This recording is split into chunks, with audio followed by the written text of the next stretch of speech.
Okay. About that, eh? Don't look at me. You can do it. Won't feel well. No, Ed said he would do it if nobody else would. He's not listening. It's always the guy that's not. You could just do a moment of silence, Mayor. Yes, I like that. Yep. Jordan. Hey, 1 minute, everybody. Still have some congregation going on in the hallways.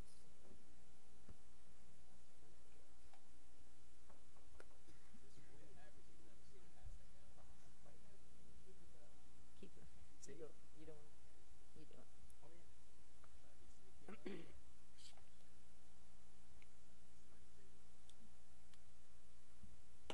All right, I'm going to call this meeting to order. Thank you, everybody, for coming. Nice to see a full house. Good evening. For those who are here and those who are, I always look over to Joe Dan for Via that. online. Yeah, right, virtual land. Thank you all for participating in this civic activity. With that, we're going to stand then for a moment of silence. We do not have a pastor tonight, but let's do that. We'll do the Pledge of Allegiance and we'll begin. So if you'd all just, for a moment, bow your heads and consider something near and dear to your heart.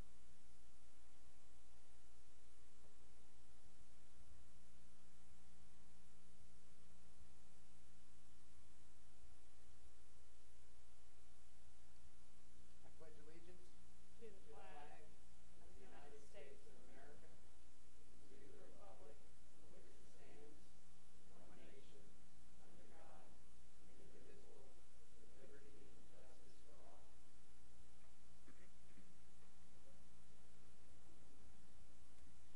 All right.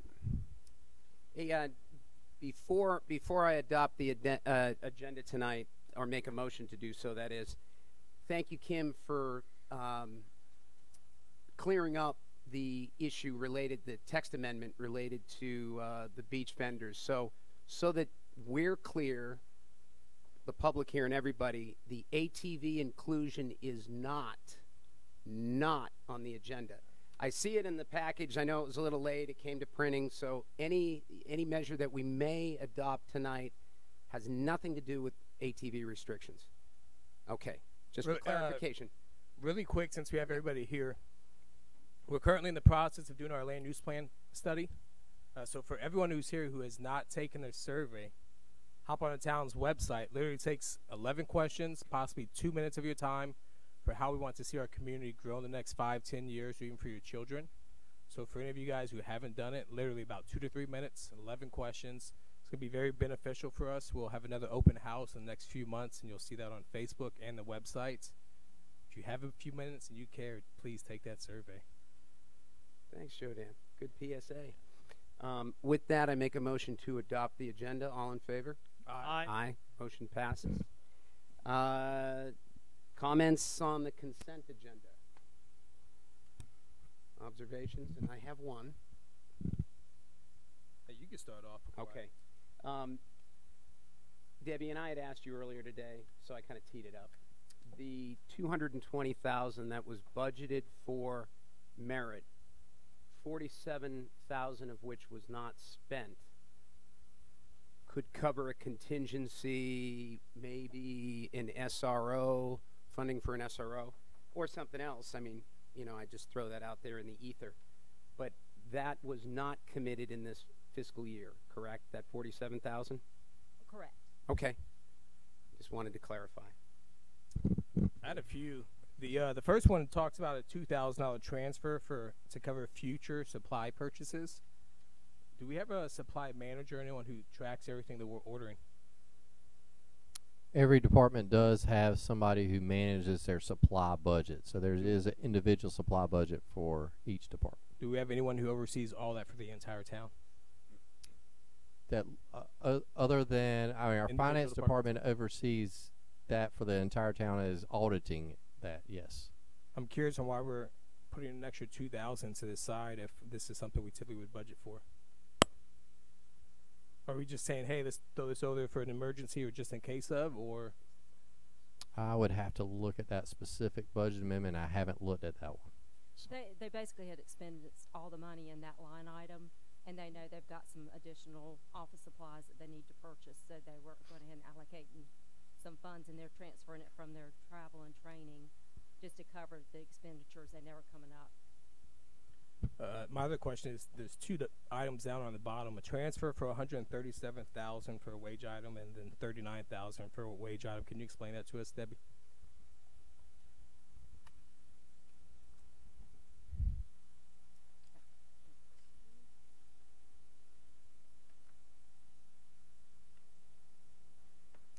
That is the merit increases.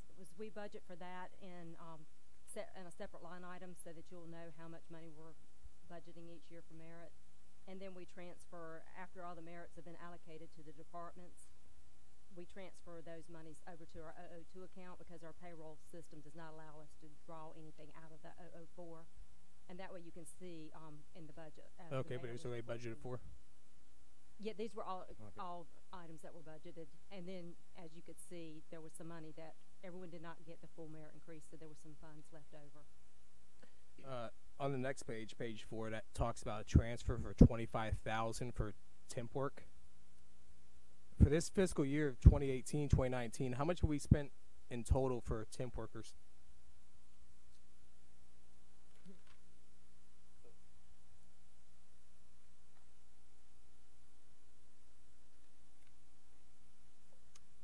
Didn't bring that information with me. I provided that to you, the email, and I didn't bring that in with If me. you were to randomly take a guess, what would you say? I believe it was around 70-some thousand. The reason I bring this up is if we're eventually working on the budget season, we're talking about positions to the town. If it's fiscally more important to possibly open position versus hiring temps, then you think of the long term, the buy-in, the excuse me, I'm not feeling as well. You have somebody who's on payroll. Long term, they're going to have that buy-in and that empowerment versus someone who's a temp worker. So I'd like to see that as we start talking about the budget, because that's something that could play a huge factor as we go into this next year.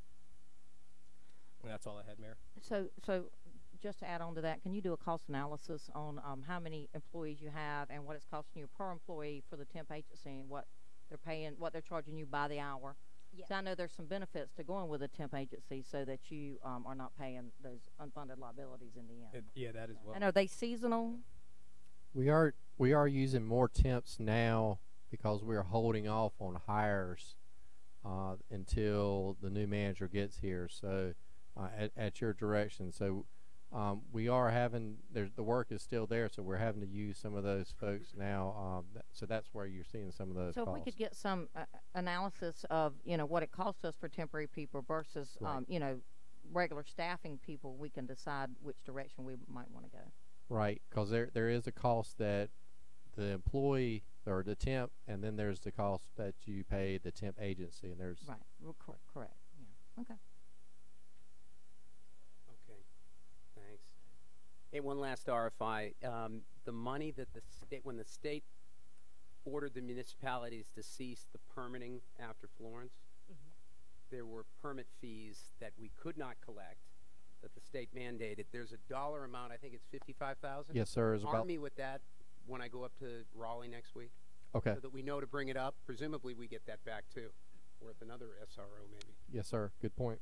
Just something to think about when we go through this. Okay, with that, I'm making a motion to adopt the consent agenda. All those in favor? Aye. Motion passes. Mark, you're up. Presentation. Sonia Beatty, like the actor. Okay.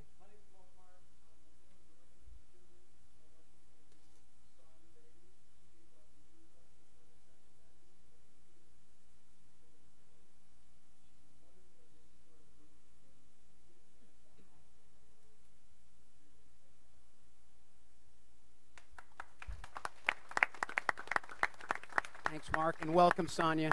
Welcome, Sonia. I think Daryl is going to introduce Joe. I looked at without even looking at my script. Maybe a little.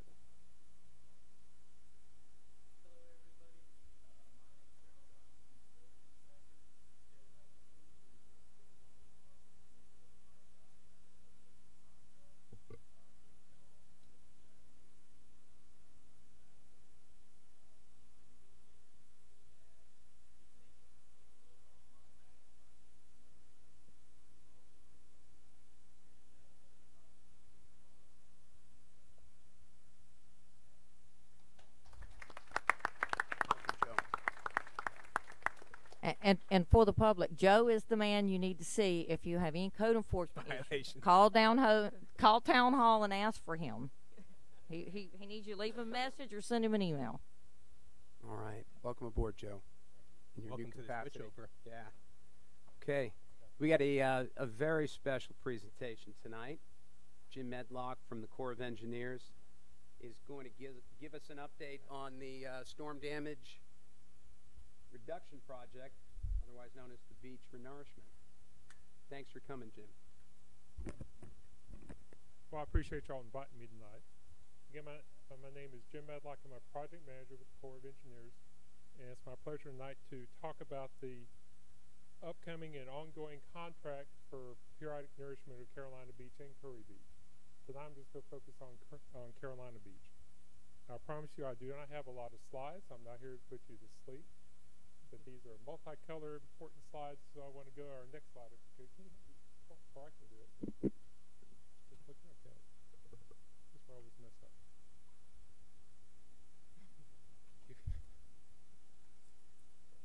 Quickly now I'm going to talk about the project contract, talk about what area this contract includes in Carolina Beach, talk about our schedule for construction completing this work, and help answer any questions that you may have for me tonight.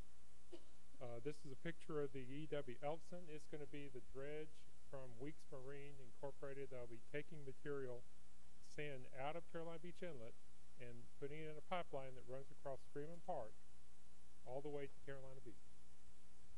All right, let's go to the next slide. So here's a few details about the project contract. I mentioned just a minute ago it was awarded to Weeks Marine. The total contract value is a little over $17 million. That includes Carolina and Curry Beach projects. For just the Carolina Beach, the cost is about $7.8 million. Of that amount, those dollars are cost shared in different ways, shapes, and forms. It includes funding from our three cost-sharing sponsors, Town of Carolina Beach, New Hanover County, and the state of North Carolina.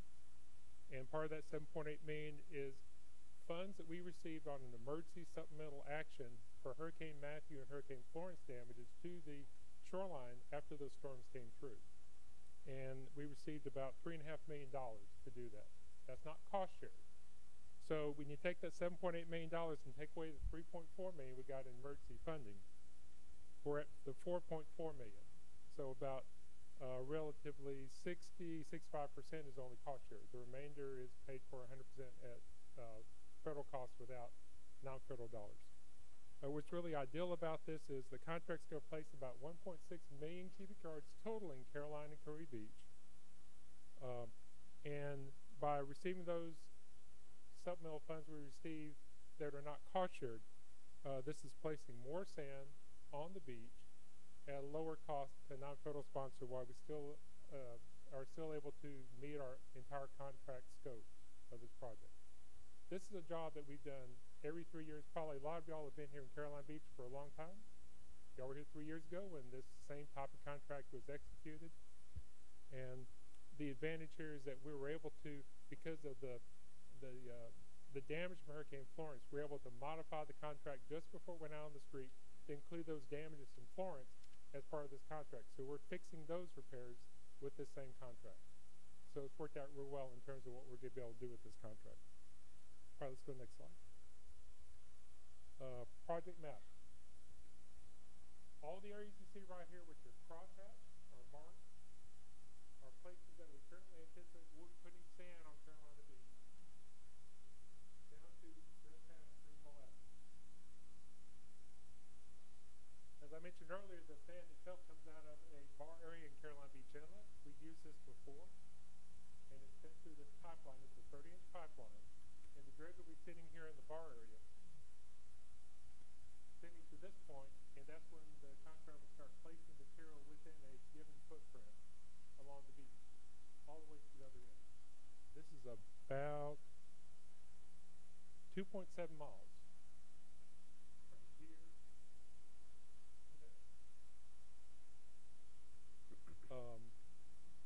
The width of the sand is from the dune out varies depending on where you are, and it's really a function of where the sand is needed.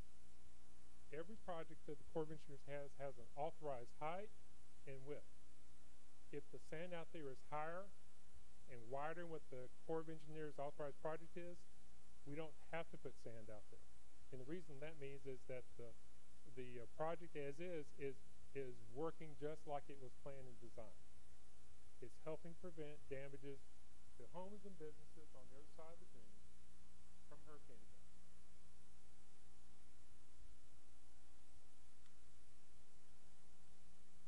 Let's go to the next slide. Here's our schedule from Weeks Marine. They anticipate starting on the 16th of February, which is this Saturday. They've already started placing the pipe along Freeman Park. I think they've already got most of the pipe laid out, and they're actually burying the 30-inch pipe under the sand so that the town can still use that area for people to go out and use the campsites and use that part of Freeman Park, which I think is a super thing for the contractor to do. The anticipated completion is about 30 days from now, so right now it's about the middle of March. The overall contract for both Carolina and Curry Beach has to be completed by the end of April, because on 1 May is when the sea turtle nesting window begins. So we want to be very careful. We're not doing anything to hinder the ability of our sea turtle to nest in starting with the month of May. Yeah, starting with the month of May. One thing to keep in mind about the construction, the contractor's going to be working 24 hours a day, 7 days a week. And there will be lights on at night while they're working. So this is really a temporary impact to you. So if you live along the area we showed in the prior slide, yeah, for a couple of nights it's going to be probably loud and bright. But within a couple of days they will continue to move down the shoreline, and you'll have a wonderful looking shoreline after they leave. And the pipeline will stay there until they're completed all the way at the opposite end of the project, at 2.7 miles, and then they'll pick up the pipeline, and then they'll start moving down to the Curry Beach area.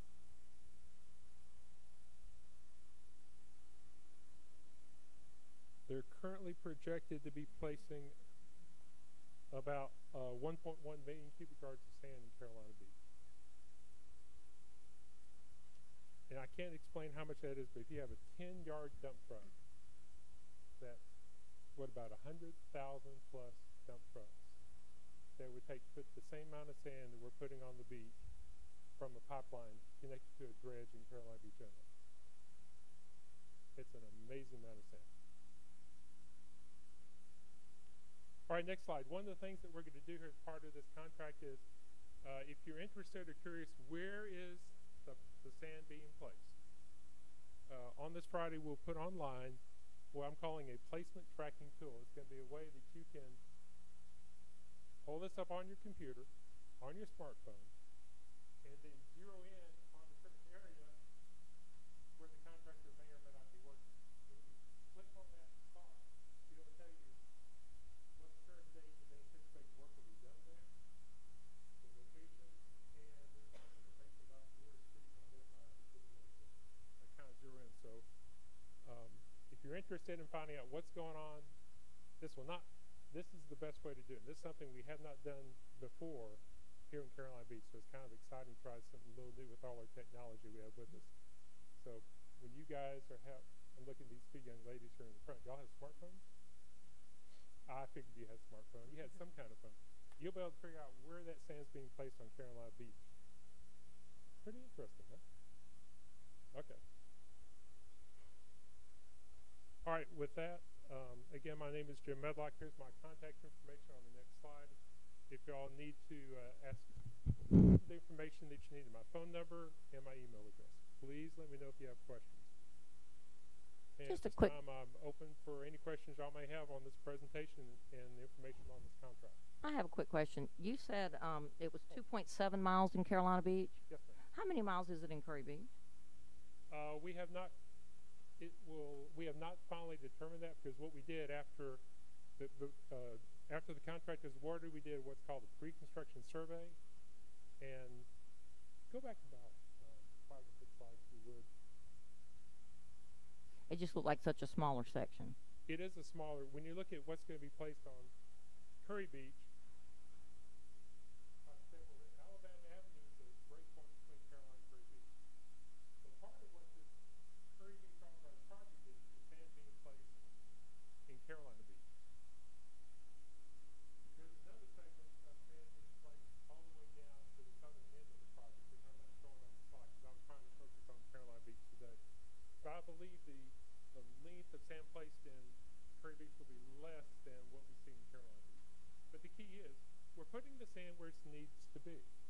And if we're not putting sand in a place, that means the project is doing what it was designed to do.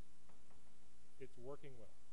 And also I also want to thank the town of Carolina Beach, because y'all have done a great job of maintaining this project for all these years, and which means it's holding up very well. And I think if anybody said, if you had Hurricane Florence with this project not being here, your damages would have been much, much, much more serious than what happened. So the project is helping reduce damages and providing benefits to residents of Carolina Beach. Does that answer your Are question? you going to take them directly? Yeah. Sir? Yes, thank you. Yes, sir. Gentleman with the hat on.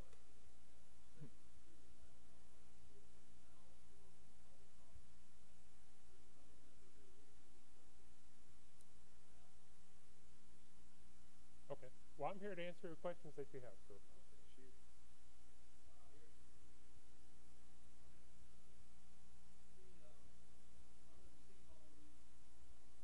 Oh, what's your name, sir?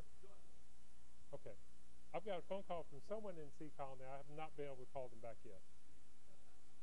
But I will. Seacall, let me ask your question first before I start pointing anything on the map. Orphan?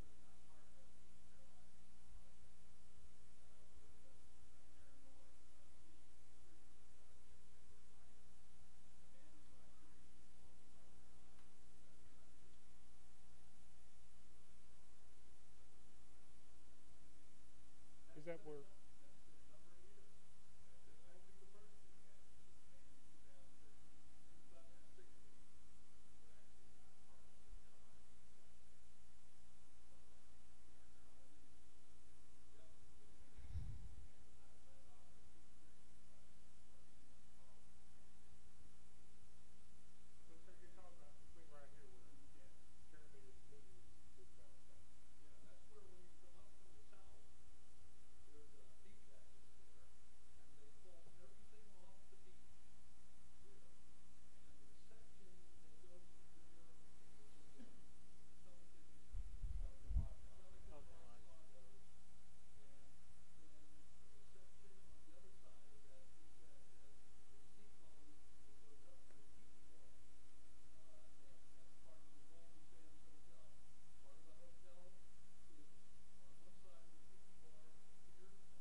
Right.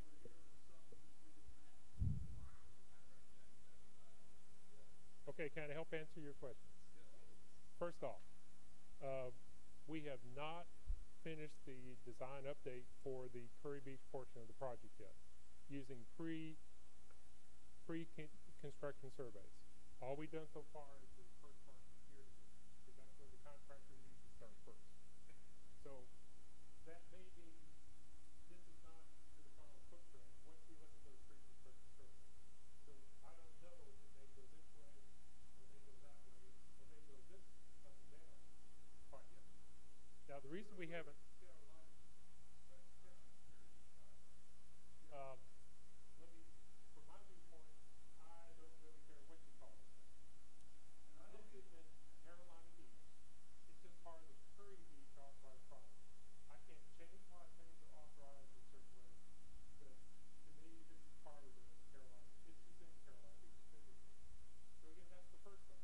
We still have to look at the pre-construction survey to see if this will be modified from what we have on this plan.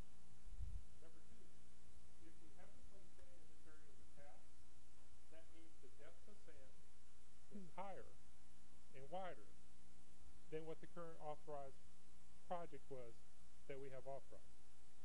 And there are a number of areas along the shoreline where this is a treaty. They have a treaty. And that's why sometimes you don't see sand being recommended to place in that location. 4 to 5 foot apart to the beaches on a real tilt. Got it. So once we look at the pre-construction surveys, this is what I will commit to you.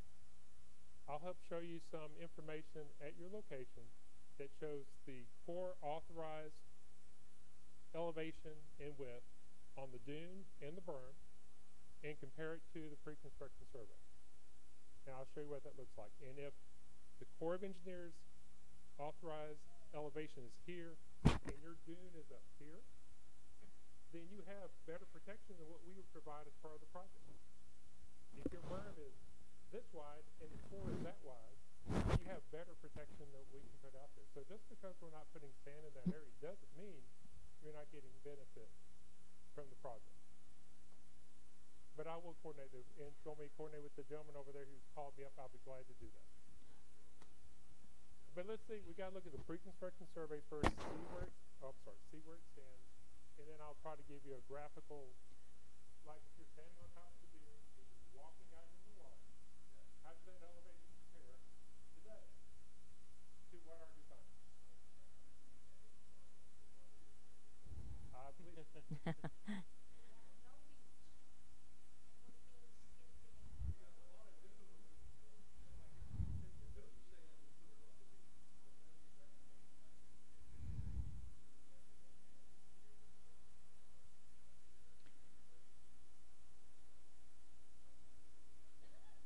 there will be a different presentation at Curry Beach. But as soon as we have that analysis done on how this is going to affect this part of the project, I'm going to call you up.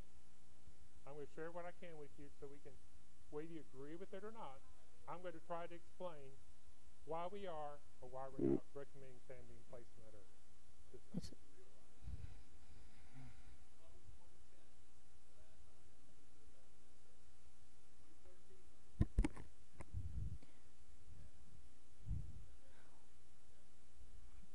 We really appreciate you folks being here and bringing that to our attention. So I'm going to ask Ed Parvin, would you get in the loop on this and get in touch with, I don't hear Jim saying we're not touching that part of the beach. I hear him saying we need to look at it. So I'm glad you guys brought that to our attention. Can you get in the circle here and get with Jim and these residents? I certainly can work with, I think Jim's got the information. We can certainly work together on it. But Okay, awesome. And I certainly am glad you're here because I live on Ocean. Right. And that's where I start my And I saw that turtle gap, which patrols was every part of my question. Saturday, so. Yeah. All right. Yeah. Gotcha. Right. Hey, Jim, for broader dissemination, when you do talk to the residents there, share it with me. I'll get it out. We'll get it social media shotgun. Sure. And it'll get to a large population. Yeah. So. Yeah, Mayor, I would suggest let me work with Ed on that, with the residents, and if we want to kind of set something up in person to talk about this, I don't mind that either. But as soon, the one thing I can't tell you is when I'll have that information. It may be a few weeks out before I have that information. Because again, our focus was trying to get the project started up here at the north and move down the beach.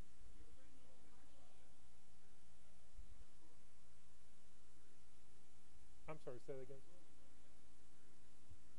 Yeah, all the material that goes from here down to Curry Beach comes out of the bar area called Area B out in the ocean. And that's where they run a pipeline from here to there. And then when they move to the very southern end of Curry Beach, they do their pipeline. You get the idea. Yeah, I think they did that in 2010. I moved here full time in 07. I remember those pipes out at Ocean, but not in 2013. Yeah, it didn't do it the last 2 times. I know.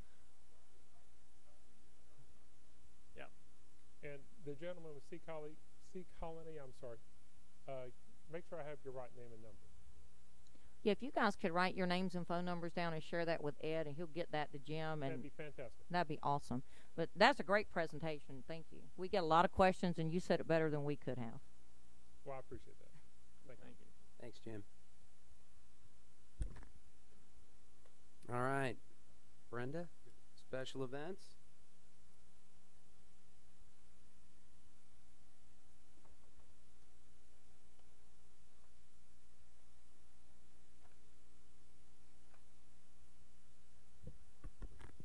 Good evening, Mayor and Mayor Pro Temp and council members. I'm going to be briefing you special events for March because in February we do not have any, and March is kind of starting our events off this year. Why isn't it going, Jimmy? I did.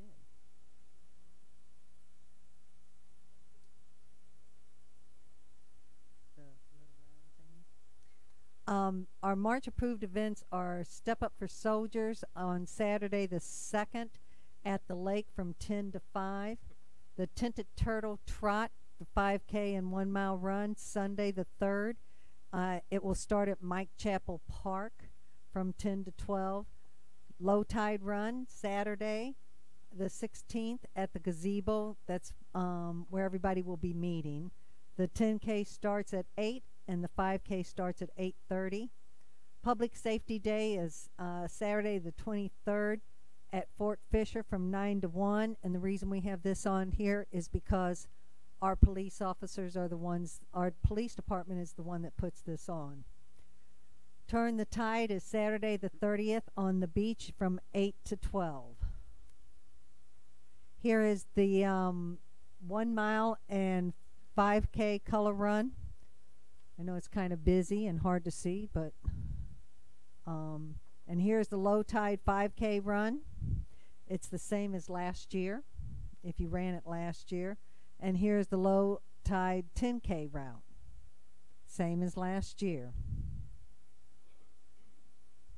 Coffee with a Cop is going to be at Bagelmeister Saturday, March the 2nd at 0800 till 10 o'clock. If you have any questions, you can contact me at this number and email. And is there any questions for the council? Council? Nope. No, thank you, Brenda. Thanks. Appreciate it. Thanks, Jimmy. Well done. All right. Ed, you got an update for us?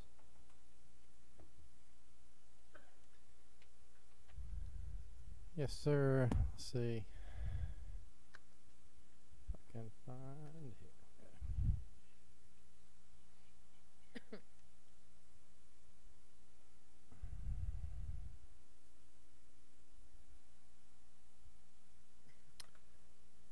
Mayor Council, Hurricane Florence recovery update. We are, some of this is you've seen before, but we are continuing to meet with FEMA every week, sometimes twice a week, and entering information into the FEMA portal. Last week we did finalize everything with FEMA for our debris. All our invoices, expenses have been accounted for. So we're hoping that, and we've done everything we need to do, and that money will be coming back to us soon. So that was about $500,000 that we're hoping to get back for just for debris. That's called Category A, and then we have several other categories and projects that will be following right behind that. Inspections are wrapping up. We do have a few remaining for some of our projects, but the majority of those were finished in January. Essential elements of information is a dirty word if you're in the finance department. I think Lindsay and Dex have probably seen enough of those, because they, every time we put information in there, box opens up and asks for additional details, damage, dimensions, descriptions, any information about that project. So there's a tremendous amount of data that we have to collect for these projects, and we as a operations on the operations side tried to provide that to finance, but once they're going in and uncovering those EEIs is what FEMA calls them, essential elements of information, we're discovering there's more and more that we need to go back and audit and find out from our ops folks, and they've been pretty good about doing that. So that's some of the reason why none of this was in place with Matthew, we just basically did a in-house report, whereas now we're having to collect all this data. And as you know, the fire chief has us all on committees to update our emergency response plan. This is a big part of it for a couple of our committees, to also update our processes and procedures that will correspond with this new FEMA process. So we collect all this information real time while the event is occurring, and we don't have all the audit and information gathering after the fact. I put Marina on here specifically. We are still working with FEMA on hopefully getting some more information back about the south and east side. Our hope is that they will fund the replacement of those sides. But specifically moving forward now, I'm sure you've seen, and we've talked about the northeast corner that the boards have been removed. There was a failure in the stormwater outfall in that corner. That area had to be re-engineered. Those plans will be completed this week, and they did require us to get a CAMA permit. That's about 3 weeks out. After we get that permit, we should be ready to go to bid for that northeast corner, which would be another 3 weeks or so before we could go to bid. Backing everything out, it would look like May before we could actually go to construction in that northeast corner. That's probably going to mean we're going to move some of our boats on the east side in that construction area over to some vacant slips either on the south or west side. So that's coming. So How many, Ed? I don't know. I mean, I know there's like Andy Everhart's over in the corner, so he definitely will be impacted, and maybe a couple others. And how long will it take to repair those docks? That's a good question, So it's going to and affect their summer. and it's our plans will be to go back in that northeast corner just as the west side.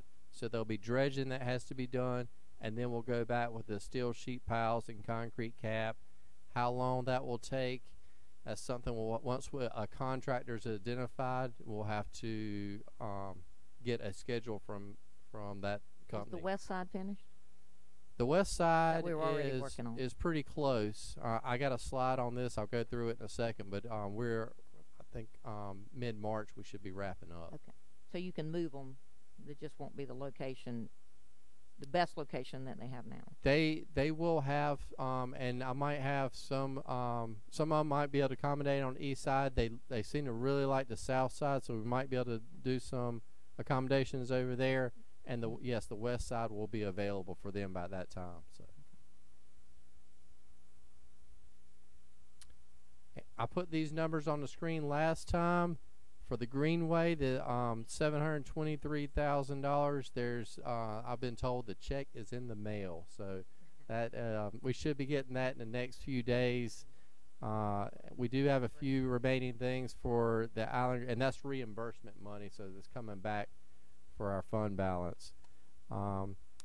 As you know, the fence install is proceeding. We're hoping to finish that up, and hopefully by the end of the month.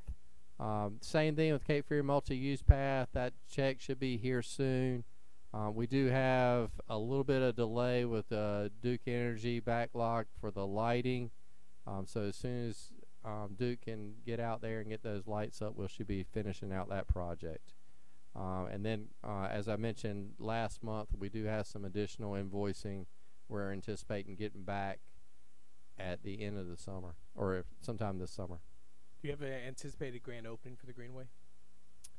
My best guess right now would be probably the end of this month, so early March is what I'm guessing. We could do and maybe we could do both the Cape Fear Path and Greenway, and have something down at Mike Chapel Park. We could do something nice. Well, and that's something the Bike Ped Committee has talked about is kind of taking a little more time and having like a ceremony, a ribbon cutting, maybe on a Saturday when we can have a lot of people there. So maybe mid-March is what Right, we're right, and thank you. That's what Jerry passed to me That's right. from Oh. from your committee is y'all were looking at that. So that sounds good for us as really have a celebration for that trail. It's really popular in the community. So Go ahead and let it get open, you mean? So everybody can be on it legally. Right. Ed, with the Marina project, are we currently still in project phase 2 or that southeast side? What does that consist of? Project phase 3? Phase 2 was the second half of the bulkhead, which has been completed. So the remaining pieces are what we didn't have under contract, and we basically have been piecemealing as we go, and that includes the docks, which we built in-house, the water and electrical, which are being done now, all the different aspects, some of the drainage that's up on by the parking lot, and we should be mid-March. I think we should be hopefully early March. We should be wrapping all that up. As far as our 5 stormwater projects, we have been out cameraing lines along East Lake Park Boulevard this week, and that is a potential. We will be routing some water through the public site, but there's a good potential we're going to route a majority of it on the east side of Lake Park Boulevard versus going through their site. And what's going to determine that is the final modeling by the engineer, and the engineer needed that final cameraing of the of our lines on Lake Park Boulevard, which he got this week. So I'm hoping to get that very soon for you. I sent you an email about Texas and Snapper. The modeling will begin on that piece now that we have all the data, all the survey data information. And as you know, we have gone in with contractors and put in some fixes now that will help improve the functionality of that pump station. So our staff will be working with contractors this week on all our operators will be working on training on how those changes what changes have been implemented, and how they can ensure that they have a standard operating procedure for making sure those procedures are followed through with. Really not a whole lot to report on the last 3. We have completed on 3 and 4 on your page. We have completed all the survey information, so we got a lot of good data there. And our engineer is focusing on 1 and 2, but we'll be able to start modeling soon for 3 and 4, and then 5 will. We are still that was the massive area about Dow Road. The surveying is continuing on that section. We talked a lot about Henniker's Ditch. What you have on the top slide here, or the top picture, is what we're looking to clean this spring. When I say this spring, is basically starting in the next few weeks. We've reached out to Matsu and let them know that we want to move forward, and they're extremely supportive. And we've given them the information that they've asked for, which is basically what contractor we're using, and let us know who's going to be out there, so their security personnel knows when and who will be in the buffer zone cleaning that ditching area. So the middle part of the slide, it says fall 2019. Our hope is under this contract we can do both, and I think we can, but that's still something we're working on the contractor with. So once we get all that area cleaned out, what we'll be looking for next year is to go back and armor and stabilize the sides of that ditching area. So that's something that we'll be giving you more detail on through the budget process. What's budgeted for that, Ed? I know we budget money just strictly for maintenance of Henniker's Ditch on Army property. All this was $45,000. 40, okay. To do this whole project? The top and the middle. The bottom hasn't been budgeted. Do we have that out for bid now? It's actually been out for bid, and we've awarded it to a contractor. And he is, if I'm not mistaken, he's supposed to start next week. Okay, awesome. Matsu has received our request for amenities on the Island Greenway. I did have some staff stop by last week and talk to me about that, and they're hoping to get us something back soon. It sounded fairly promising, but there might be some things that they kick back, and we'll have to wait and see. So hopefully more to come on that. I do have an advisory committee meeting. I have February 26th. I got an email today. That's going to be February 25th is when our next joint land use study meeting is for my side, Mayor. What's a rough list of the amenities you asked for?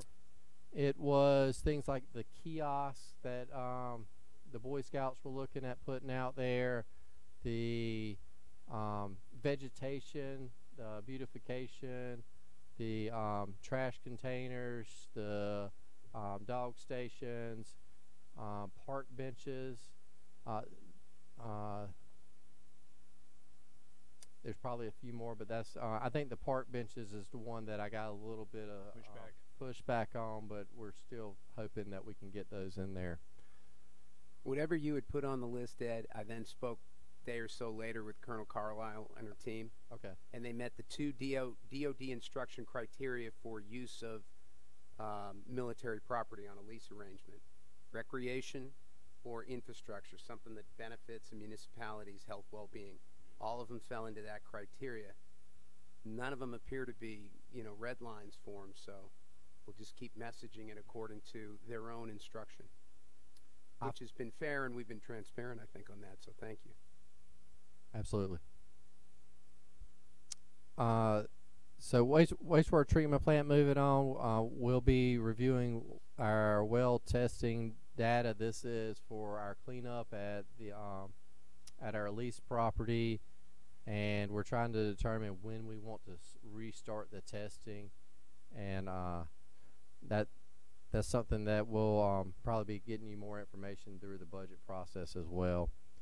And then operations department has been working on, along with our ask for everything we want to see in the future for Carolina Beach in the buffer zone. There's an array of activities that we believe we can use the lake dredge spoils on the wastewater treatment plant site for things like rebuilding a lot of the roads that have been damaged in the past, doing some berming for flood management where we had some flooding issues on the treatment plant, and then there's some areas where we have to add on to the wastewater treatment plant, and it would require some mounding at the beginning of the plant, so that would take a lot of material. So I think a lot of that material would stay on site. Our folks are working to get all those numbers in place, so we have a well-designed plan to give back to Matsu. Well, we spoke about it last, the Colonel and I, Ed. That's great. The use of any of that stuff for those purposes you lay out is good. She was just looking for remediation so that they could take it to the next step in the event that we elect to move to dredge the lake in the first place. But that's really all she needed. Do you think that she'd have that by the 25th, by your advisory committee meeting? I believe so. I'll follow back up with operations and see if we can't get. I know they were just waiting on some engineering numbers for how many cubic yards they put in for, but I'll push and see if we can get it for the 25th.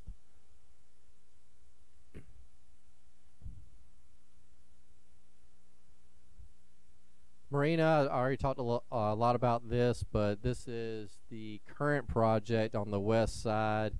We are out there now running the water and electrical by the bulkhead and the walkways. We do have, there's one of the pedestals is back in Ben and Brian's office. If you haven't seen it, go check it out. They'll be going up soon. There'll be some additional install or the rubber molding around the floating docks, and we'll be running the sewer to the northwest corner for the day dock pump out station. And the ramps were ordered a few weeks ago. They should be in any time, like the aluminum gangway ramps.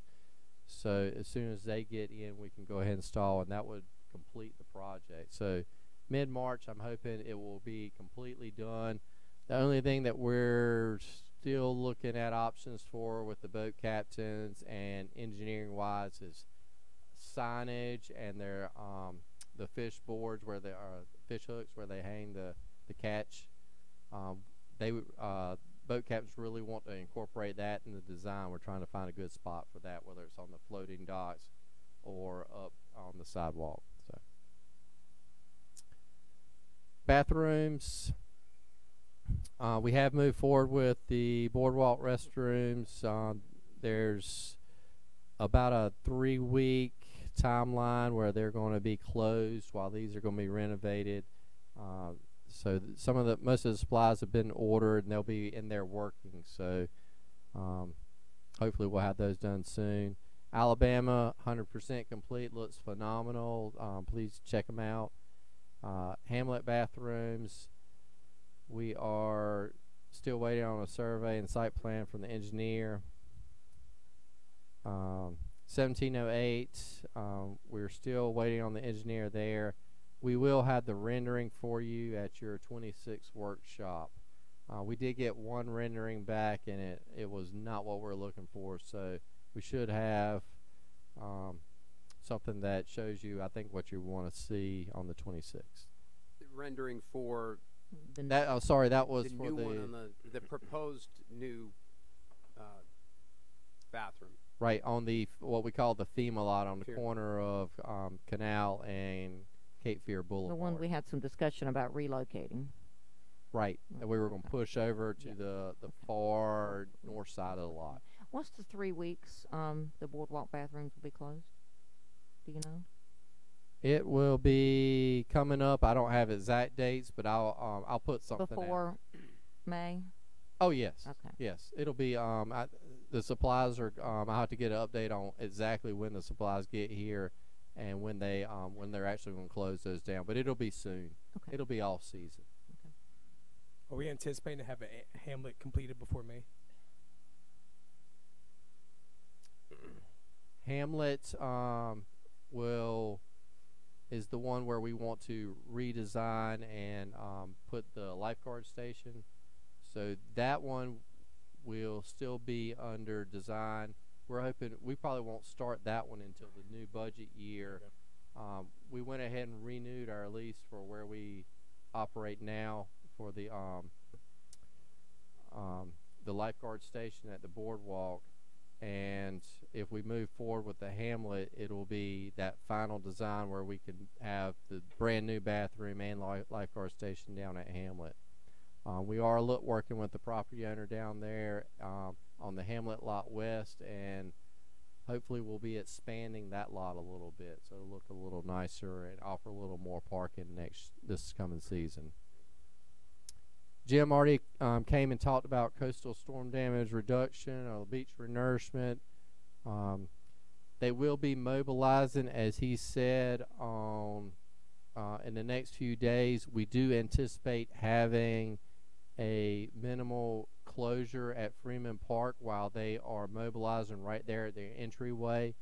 Our thought is Friday evening we will be closing, and then Saturday they will be creating a pad right there just north of the pier to start the project, and it will block most of the entryway, so we'll need to close.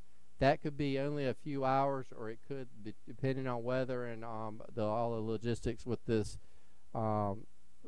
project, it could last up to a couple of days. So we're not anticipating very long.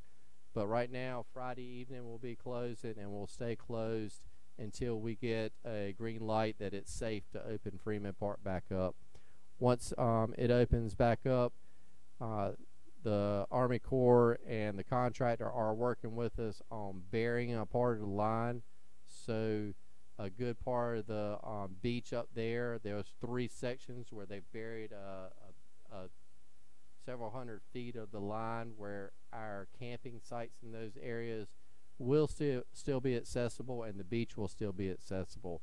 So we'll be working with them on what campsites need to be closed, because there will be several, and what can stay open once they get mobilized. We'll be going out there and with our public safety folks and making sure that we have it all set up for a safe operation. Similarly, on our public access ways, all the pipeline will be buried, so there's safe access at the access ways. There will be, outside of the public access points, it will not be buried. So there will be a pipe there that you will have to walk around to the access points to get to the beach.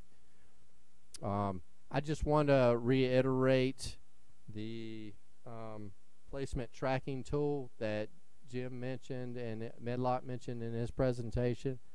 Very excited about that this year. A lot of questions 3 years ago about when is the dredging or the beach nourishment going to be in front of my property.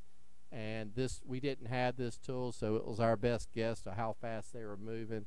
Very excited about that as a tool for our community to utilize. So once that's up and running, we will be advertising on our website as well.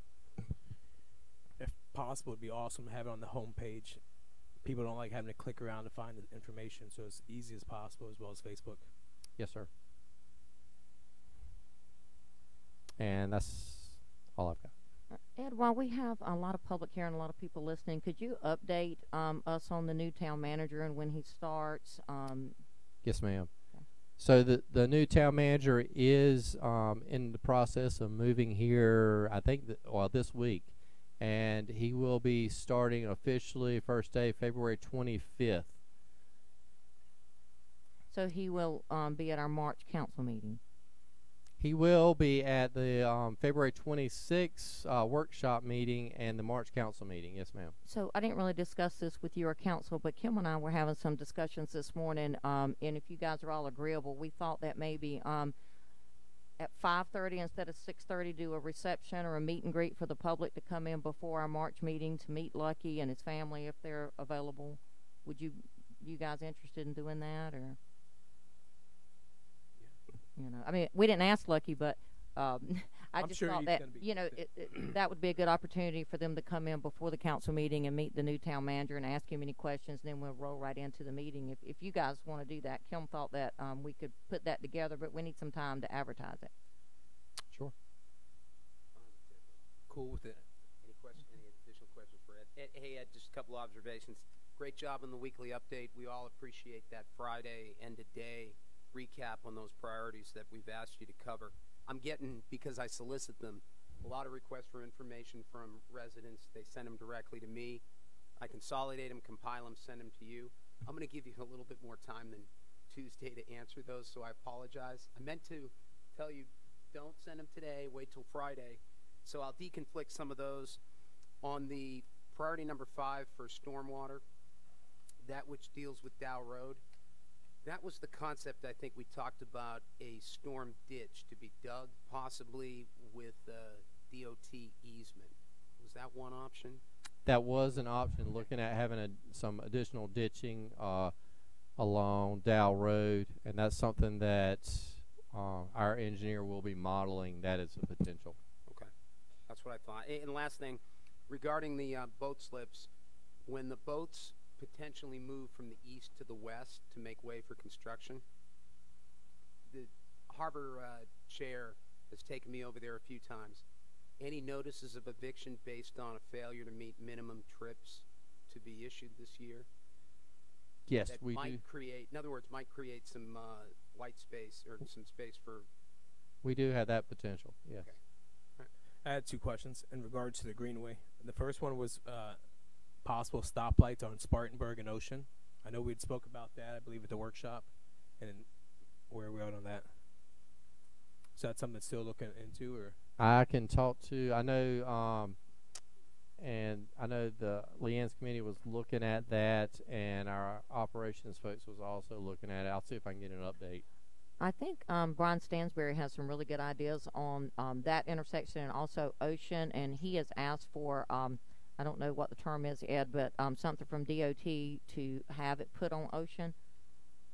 He did talk to me Whatever about that that. procedure is. Yeah. I'll see if I can get an update Yeah. from him. But he's got Thank some really good ideas on crosswalks and different types that, well, I'll just go ahead and tell you that some that are automatically tripped when you get to a certain distance to the crosswalk, which he Right. thought would be a great idea for a lot of the children in the Ocean area, but of course it's more expensive, so we need to talk about that. But I think he's got some great ideas. Cool.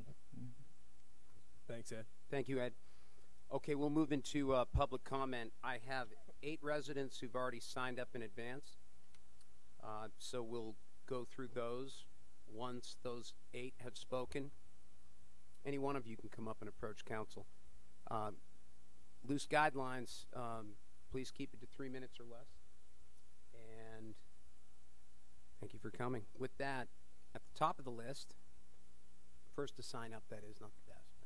Deb. Good evening, Mayor, Mayor Pro Tem, and Council. Before I get started, there's a lot of people here tonight that are here on behalf of a certain person, and if they could just stand and raise their hand, because they will probably not all speak, but I just want them to have a voice, just so their face is seen. So if you would, if you're here for Stuart Henderson, please stand up. Now, I'm sure not everybody knows who he is. Can you tell us who he is? Okay, that's what I'm getting ready to do. Okay. Stuart Henderson is our current SRO at Carolina Beach Elementary School, and he will be leaving us, so I'm here tonight to just make a request. Okay. What is a hero? A hero is a person who gives all of himself or herself to those around him for no other reason than love. They show up to soccer games, t-ball games, school dances. They organize special events for our youth. They coach our youth. They teach our youth. They mentor our youth. And they encourage our youth while instilling trust in our youth. They are icons. They are treasures that we must protect, and they are the Stuart Hendersons of this world. Excuse me, because I got choked up when I wrote this. I'm sorry. I, for one, believe this world needs more Stuart Hendersons, and I'm here tonight to encourage this council to collectively recommend to Sheriff McMahon that he please consider keeping Stuart as the SRO at Carolina Beach Elementary School. Thank you.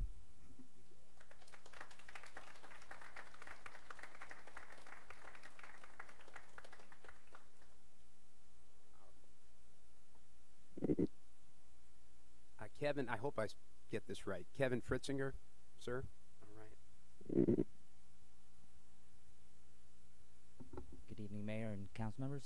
Kevin Fritzinger. I live on 1319 Canal Drive, and I'm here to bring awareness to an issue we're having in the marina, or I call it the bay at that end. It's the widest part before it hits the canal again. There is a large marsh right out in front of our place, and it seems that every fall and winter, sailboats come in and anchor out there and disappear. The owners disappear until springtime. I'm guessing they're leaving their boats there. They don't want to pay for a slip, so they ditch their sailboats there. And this year we've had 2 sailboats that came out and anchored together. One came out and anchored in, I think it was October, and a few weeks later another one came out and actually tied off onto him. So the 2 of them were out there spinning around. And on January 24th, I believe it was, we had a really bad rainstorm, and the wind gusts were up to over 30 miles an hour that day. Well, both of them came loose and went across the bay and into the shrimping boats and on the Florida Avenue. And 2 days later, they were pushed back out into the middle marina again area, anchored, and just about I think on the 4th of February, they came loose again and went the other direction. And now they're both laying in the middle of the marsh. They are on their sides when the tide goes out. They are actually on the marsh, which is, you know, a nesting ground for birds and wildlife. And I've called and I've kind of gotten no answers on what we can do about them. I'm afraid that they're going to come back, put them back out into the middle of the marina, and then the next storm comes, the wind's going to be coming from the west, coming east, and going to go right into my dock that I just spent months and months fixing since Florence, and now I've gotten it pretty much back into shape, and I really don't want to see them come back into me. They just disappear. These people, it happened last year, and it took, I mean, can't tell you how many emails and phone calls, and I finally got one of them removed last year, and this year I'm getting no answers. Sir, I'm glad you brought that up because it's in front of my house too. And at low tide, they're actually in the marsh, They're and I in was the marsh, actually going on to the send gra- that on the over to you. ground. I noticed it this weekend. Are they abandoned boats? Well, I haven't seen anybody out to I it. hadn't either. I don't know how they got back out into the middle of the marina after the January 24th storm. They're actually in the marsh, Ed. 2 boats. I mean, and at low tide, they're on their I side. have You're a exactly photo right. If you want to see it, I mean, I took some too. Okay. I was on your same track. So, and I'm not sure they're not abandoned because Right, they've been there for a while. right. It seems that every year they do this, and I mean, I understand that from what I hear that a lot of guys will do that because they don't want to pay for a slip during the months that they don't use their sailboat. They don't use it during the winter months, so they bring it here, they anchor out there, and then come spring when they're ready to use them again, then they come back in, grab them, pay for a slip, and then they have their boats again. It's just they're being. I mean, I don't know if they're banned. I've noticed it too. You're exactly It right. happens every year since I've been here for 3 years, and 3 winters it's happened. This year they seem to be coming undone. They're not anchoring very That's well, right. and now they're bouncing 2 of 'em. around. And there's 2 of them out there sitting in the marsh on their sides. We will get somebody out there to take a look at that. I'm not sure either, but I noticed it this weekend because one was actually all the way over on that side. So you're exactly right. We can look into that. We did have a few that we had removed last year, and if they are in a navigational channel, which it doesn't sound like they are, we can have federal Coast Guard come and take care of them. But They're if in a they're outside bay. of that, I'd call it a little bay or something. Right. then it's something that we're on our own. We can but we can go and pull numbers on them and see if we can get up the owners and have them move them. If they won't move them, we can move them. I know last year they couldn't get the owner. They couldn't get in touch with him, and I made a suggestion that if they become abandoned, we can always call the boat building department at the local community college up in Wilmington. I'm sure they would possibly love to have 2 boats that they could take and cut apart and show how they're built, or to give them to somebody up there. I'm guessing it becomes a Coast Guard issue. It does not. It's actually a town. Okay. We would have to pull it, hold it for I believe 30 days, and after 30 days, we could we could either sell it or have it demolished or give it to somebody like that. If that, What's the could. protocol before we pull it out of that bay? We would have to notify find out who the owner is and give them notification and a timeline. And there's quite a bit of wildlife on that marsh that I know exactly what you're talking about. So, thank you. Okay. for Hey, Ed, bringing whatever that the up. steps are, can you share it with council so that, at any point in time when we get some information, reach out to us and we'll We're aware. give you milestones to take action. Thank you. Yeah, for a follow-up. You bet. Thanks for coming up, Thanks Kevin. for letting us know. Kevin Murphy, sir.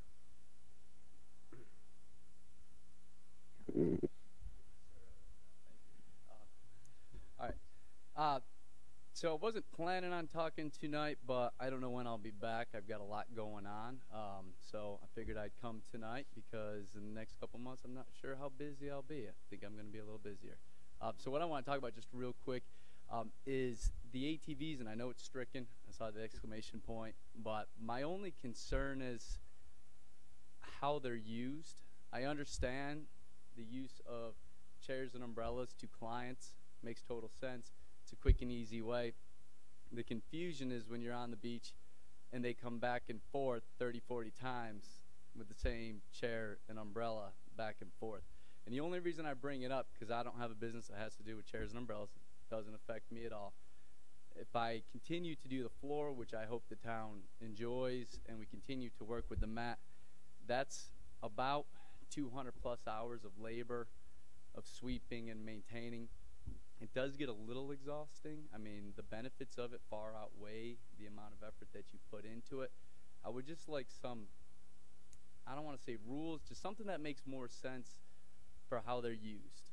I understand everyone who has the beach services, and I know one person can use them and doesn't even use them, but can use them and maybe in the future will use them, or more people will start using them.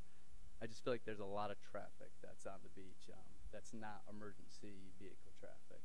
So I just kind of, since I may not make it back the next couple months, I wanted to just say a little bit about that and just give you kind of my observations. That's all. Thank you very much. Thanks. Though. I do appreciate it. We appreciate that, Kevin. And Thanks. congrats. Mhm.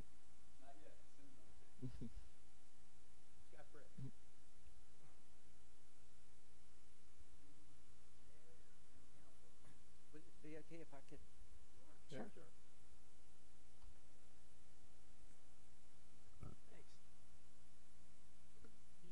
Appreciate it. We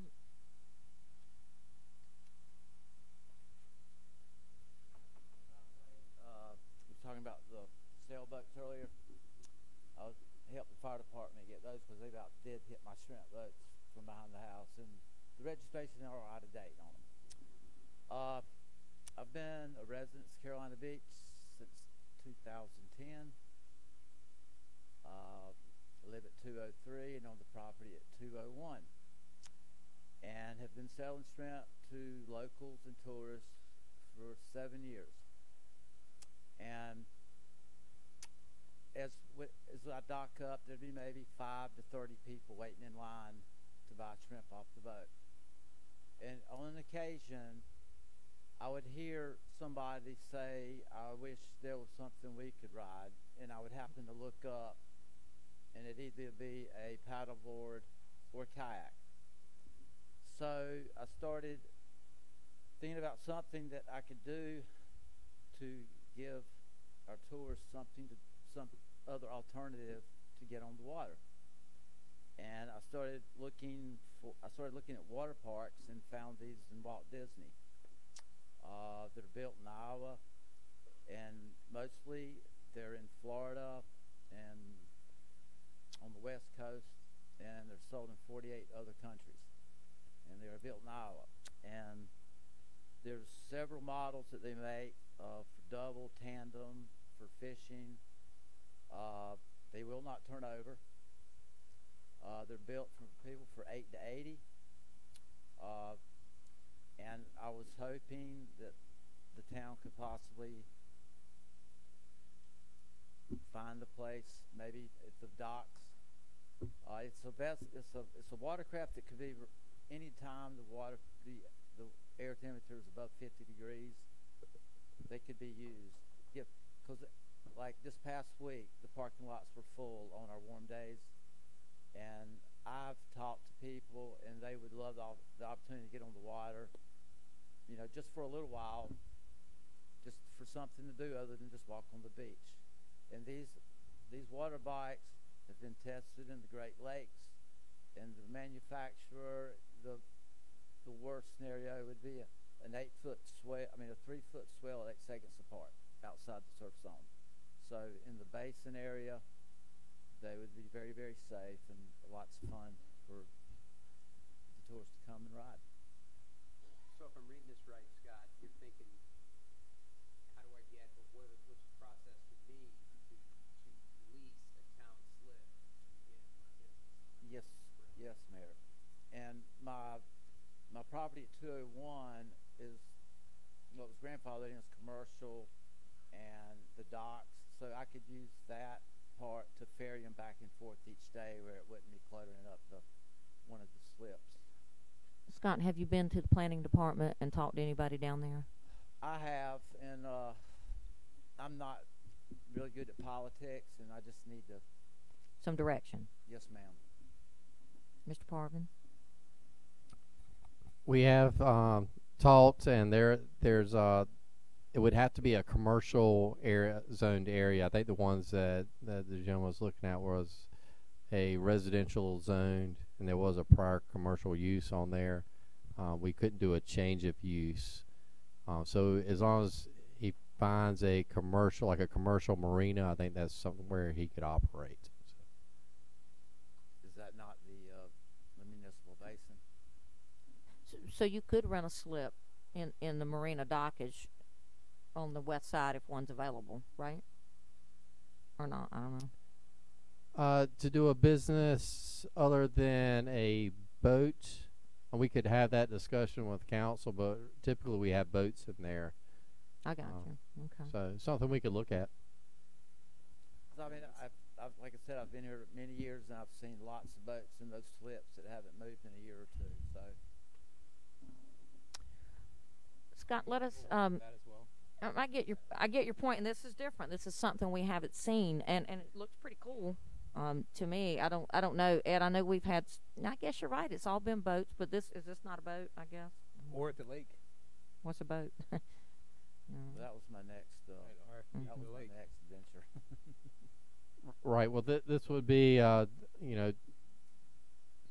self-propelled individual, so it would be multiple. I don't know how many per slip. A different type of operation where you'd have these little pedal bikes in there. So it's just something different that if right now we do have a wait list.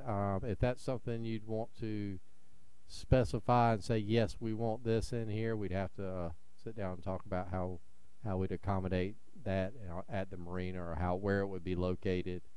Would it be in a slip, or do we need to designate an area for it? I mean, just a few questions we have to work through. And you're saying his residence that he's talking about is not commercial? Right. I got you.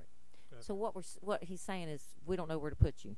Right. I know Real that's- simply. So we can talk about that and maybe have some conversations with Mr. Parvin and. Right. It's like I've got the required insurance on the bike for liability for Carolina Beach, with Carolina Beach on the policy as I stand here.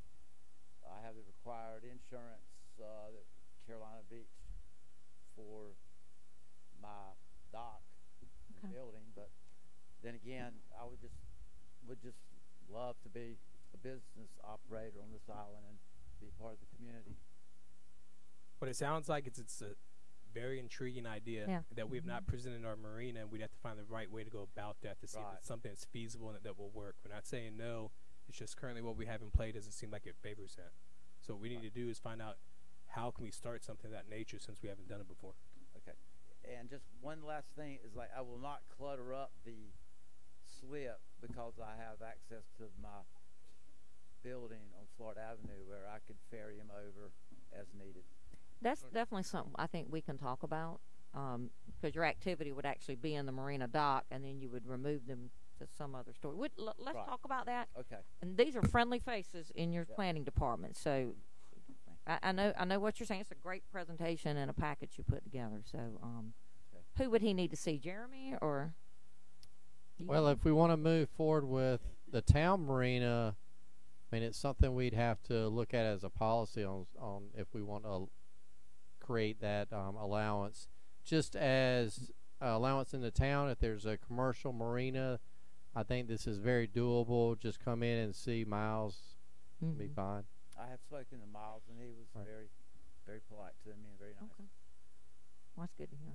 You know, and I guess you need to find out what the slip's rent for and do your due diligence and find out if you want to move forward with any kind of changes. And well, I've been planning this for 5 years. Okay. And John Rushkins is global director of Hydrobikes, and we're really good friends now over the last 4 years. We've gotten really close. And he said when I put my next order in, he will put Carolina Beach on their website. So okay, cool. Thanks, Scott. It's a great concept. Thank you. Appreciate it, Scott.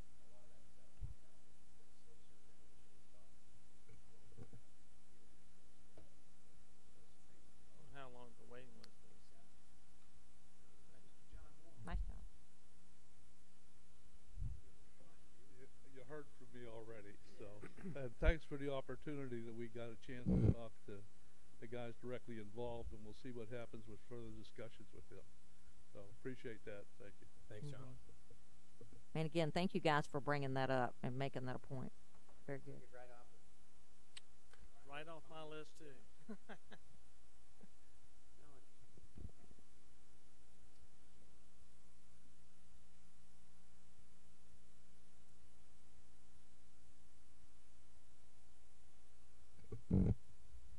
Hi, I'll try to keep this short. Good evening, Mayor Pro Tem, and Council. I'm Melanie Bonds. Melanie Boswell. I reside at 107 Island Palms Drive.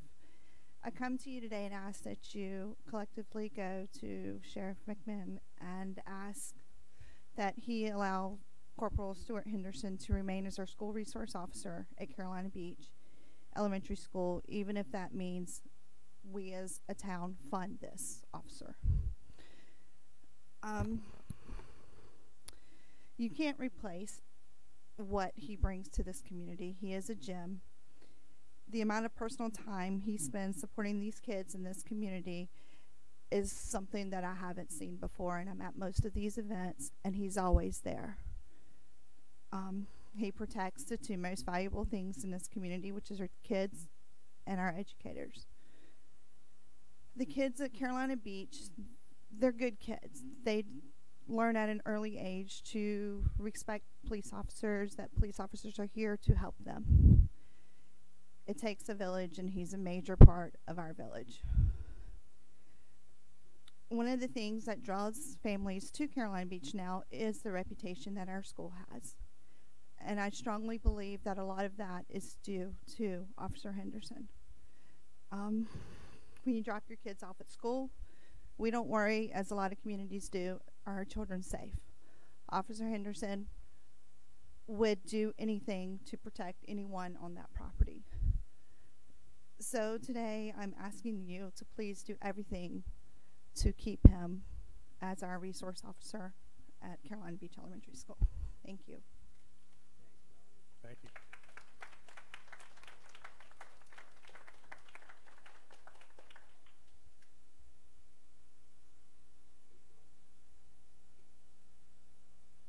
I'm not going to take a shot at this last name. April?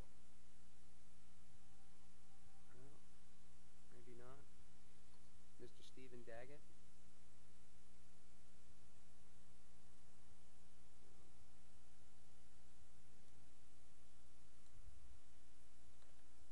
Glenna Stevens? I too basically signed up about Sea Colony, so we've had our ability to discuss that, and thank you for checking into that. But while I'm here, I know you're doing the dredging on the lake. Is there still an issue on where we're gonna put the? We're going to need to take that back for a vote to proceed on the project itself. Okay. And that's kind of what we're discussing only loosely right now with the folks at Sunny Point. Okay, because Publix has all that stuff that's coming out. They must have availability to dump that stuff someplace, and I'm sure you guys are certainly well educated to find out the best place that we can do it for the cheapest price. Also, I was always concerned about the algae in the lake. Now in New York, you can go and contact the DEC, and you can get grass carp. And if they're sterile, you may have to pay for them. But like, I think up there were like $25 a fish, and they will eat the algae, okay? And they do not multiply.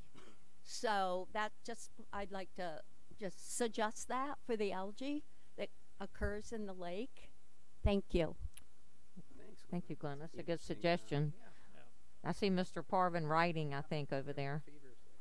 You guys will be surprised at the citizens who came up here and give us suggestions that we actually use and work in this town. So thank you. I presented Never that know. idea last year to you guys. What's that? I presented that idea to you guys twice last year. We didn't You use all it right. shot it down. We didn't use They it right. shot it down. They're like, we don't need that. That's because it wasn't a good one. Well, it's because you wanted to spend more money. It's an awesome idea, very beneficial. Well, with that, those are the 8 who signed up at this point in time. If any of y'all would like to come up and speak, please do so. And when you do, just state your name and your address for Kim so she can make even better minutes, bestest minutes. Oh, Lord. Oh, Lord. Just kidding, Fred. There's Hey, trouble. Fred. Ed, thank you for bringing up Henniker's Ditch again tonight. Hopefully that we can get some maintenance done on it. The area between Cape Fear and Charlotte is needs to be worked on, and the area across the street. That's mainly my concern is the pipes.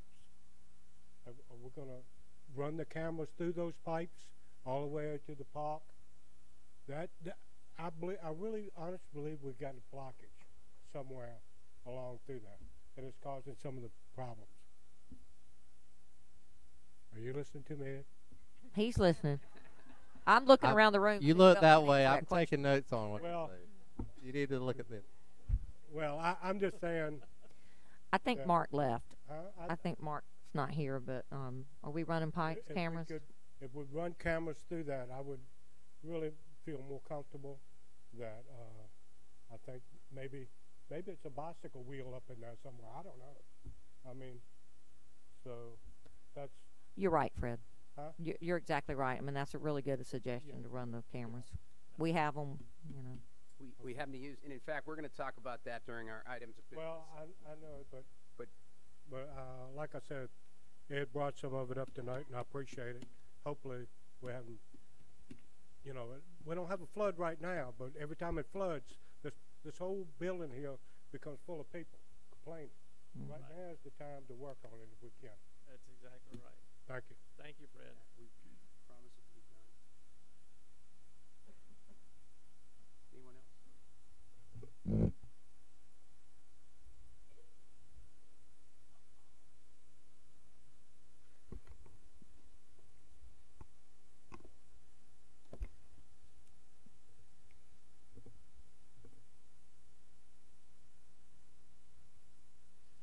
Oh, come on, Emma. We know you're not shy. Get up there, girl.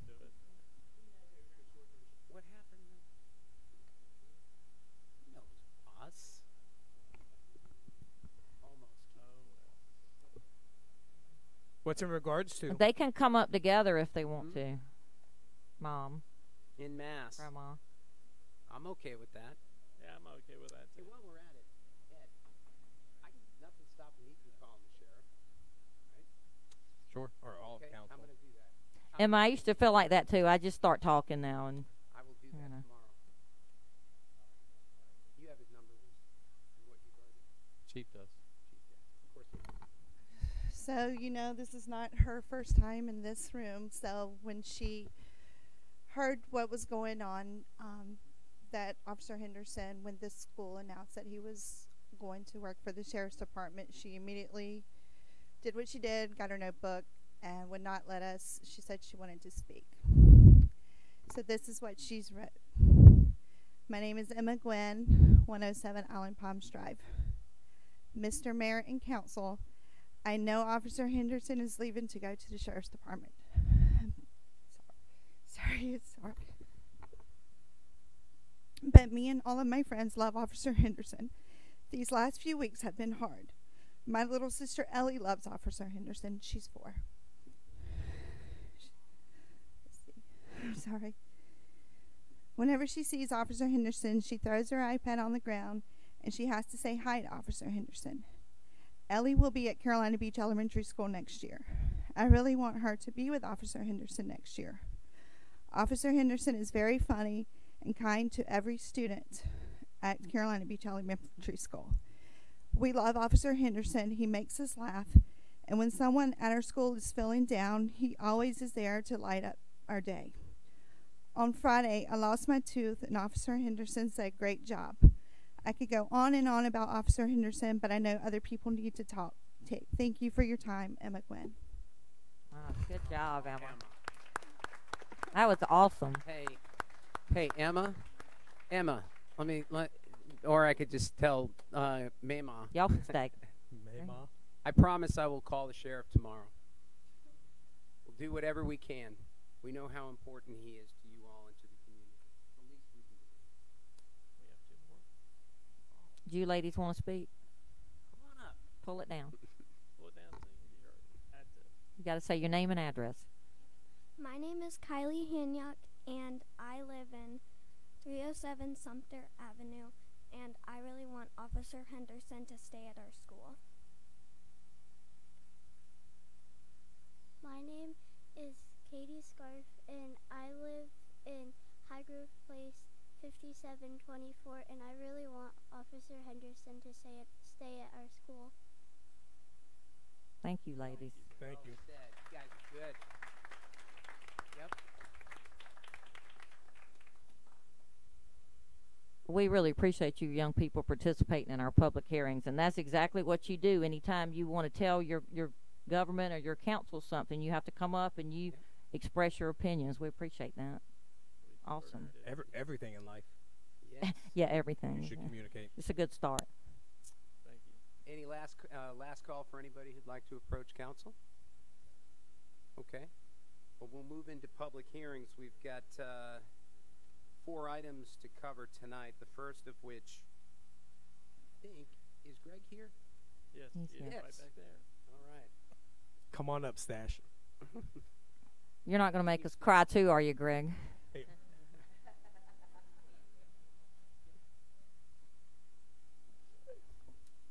Good evening. Mayor, Mayor Pro Tem, council, staff. My name is Greg Reynolds. I live at 709 Canal Drive, and I too would like Officer Henderson to stay. That seems to be. Oh, good. You don't want any money. Okay, great. Okay, the other thing I was going to talk about. Every February we come before you guys and request ROT funding for our different events that we do on the island, and once again we're back. We appreciate all you've done for us through the years, and we could not do it without you guys, without the ROT funding, and it's been a win-win situation across the board for everybody. So I've got a quick slideshow for you. You got to operate for me? Do I have one up here?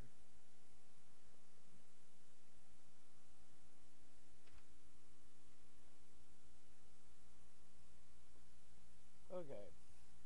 This is our typical slide. We put the new posters in for everything that we've changed this year.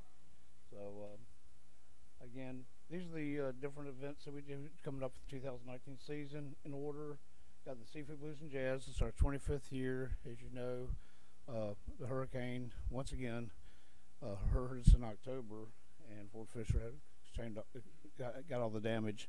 So we're moving Seafood Blues and Jazz to April from now on. It'll always be the week after the Azalea Festival, based on what they do. This year happens to be on the 13th and 14th. It was exactly 6 months to the day that we were supposed to do it. So we're moving forward with that, and again, we're looking forward to that. Coming up June 1st, 34th year for the Carolina Beach Music Festival. It goes without saying, it's a great time. We've added, this will be our second year for Rock the Beach. It's the week before Labor Day. It's on August 24th this year. Again, it's set up like the Beach Music Festival. We're not doing just the same type of music every year. We're actually looking at some country acts this year, and I think it's a good time to get some country music in here. And we flipped the Bacon Festival, which was a huge success last year. In April, we're moving it to the date of the Seafood Blues and Jazz, which will be October 12th. That'll be at the lake. And again, in our second year, we'll have the casino night. I believe Councilman Shuttleworth was there. He came in, I think, 3rd place. He said he was the only sober one there, so therefore he should have won. And then again, we have our 15 fireworks shows and 15 movies. We typically would have 16 fireworks, but because 4th of July is on a Thursday this year, we're just going to do one that week when we'll do on July 3rd on the Wednesday. And then the 15 movies also. Okay, again, just everybody thinks we have deep pockets. We really don't. We have a lot of different situations. But when we do make money, we like to give it back. Over the last 8 years, we've given about $56,000 back to different organizations. Again, the more people come, the more people we get to give money back to, which we enjoy. Here are some of the folks we've given money to during the years. We even when we don't make money, we always support the youth baseball. It's one of our favorites. Some of the different fishing tournaments we do. So anything that's to help out. But again, just want to let y'all know that we do give the money back. This is our request. You didn't get a new package on your computer today. It's increased to $2,000 after I had left something out. So this will represent the new package that you got. Again, it's $12,000. I'll go through these. For the fireworks, we have the July 3rd show, $12,000 show, which is the same as last year, same as it's been for a couple of years. Again, that'll be on a Wednesday night. The fireworks shows, we've got 14 more dates. The only increase, we have actually have a decrease because we have one less show this year. And then we have the $2,000 for the Carolina Beach Fire Department incentives, where we put a figure out there to get volunteers, make sure we have plenty of support from the fire department. And then we go to our movie series. This is $1,800 more than last year. Last year we had 5 rainouts that we got to carry over. This year we only have 2 rainouts to carry over, so that's why it's a little bit more. And then again, we have our other events, the other 5 events that you've got a sponsor, and same 17.5, same sponsorship as we had for last year.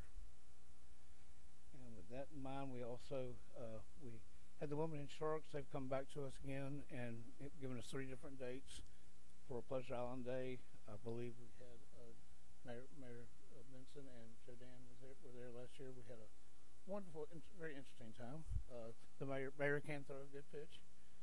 And so we have not picked out the date, but we really like to do this because it gives the youth baseball folks an opportunity, and also we have we recognize the first responders.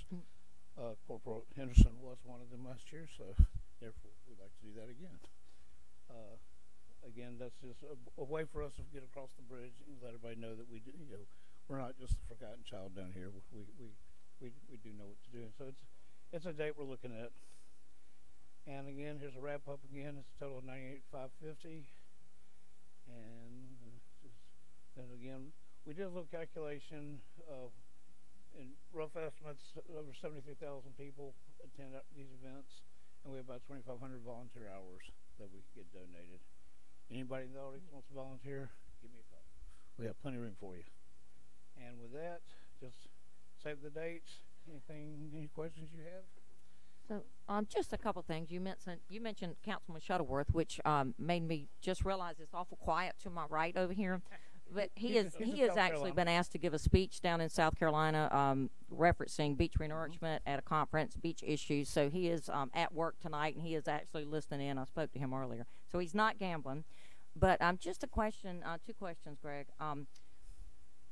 We tested some fireworks. These are not the new fireworks. Are these the old fireworks? These are the old fireworks. Nobody liked those new fireworks. They okay, and they were more expensive. That's why I'm asking. More expensive, shorter, did not go as high.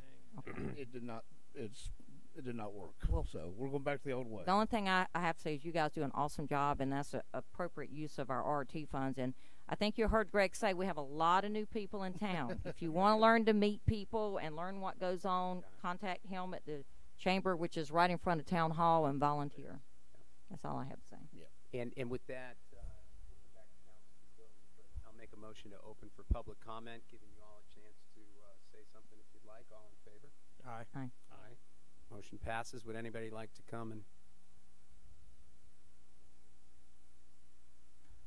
You have to beat her to the microphone.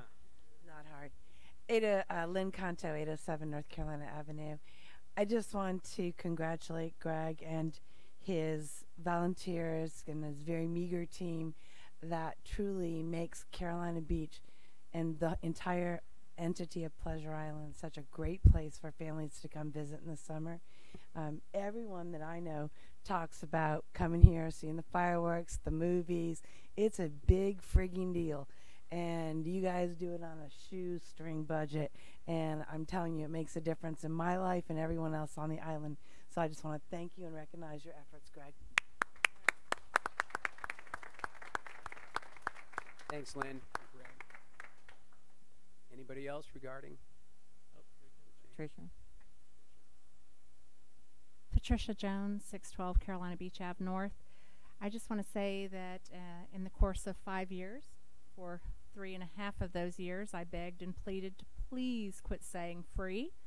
And I just want to say thank you so much. I did not hear the word free one time, so I just want to keep reemphasizing.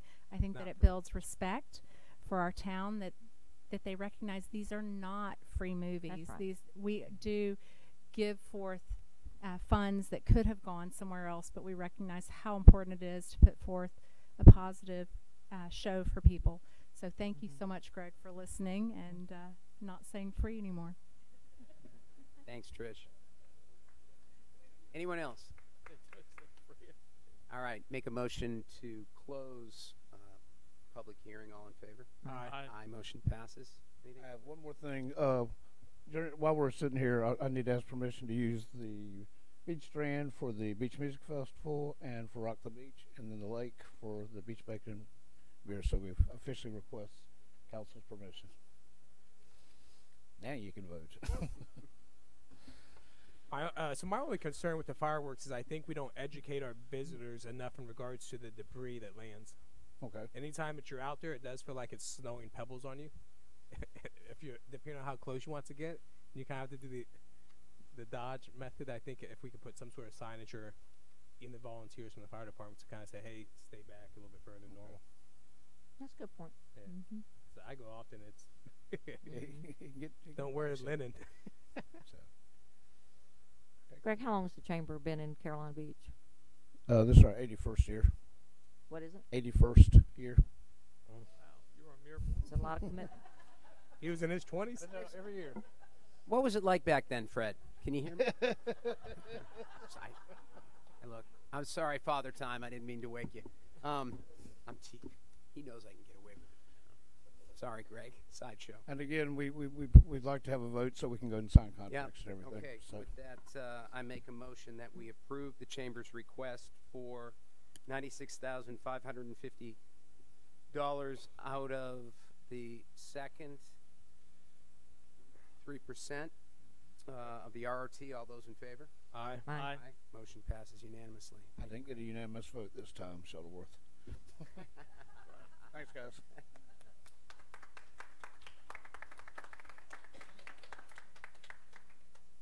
All right, Miles. Lead us, sir.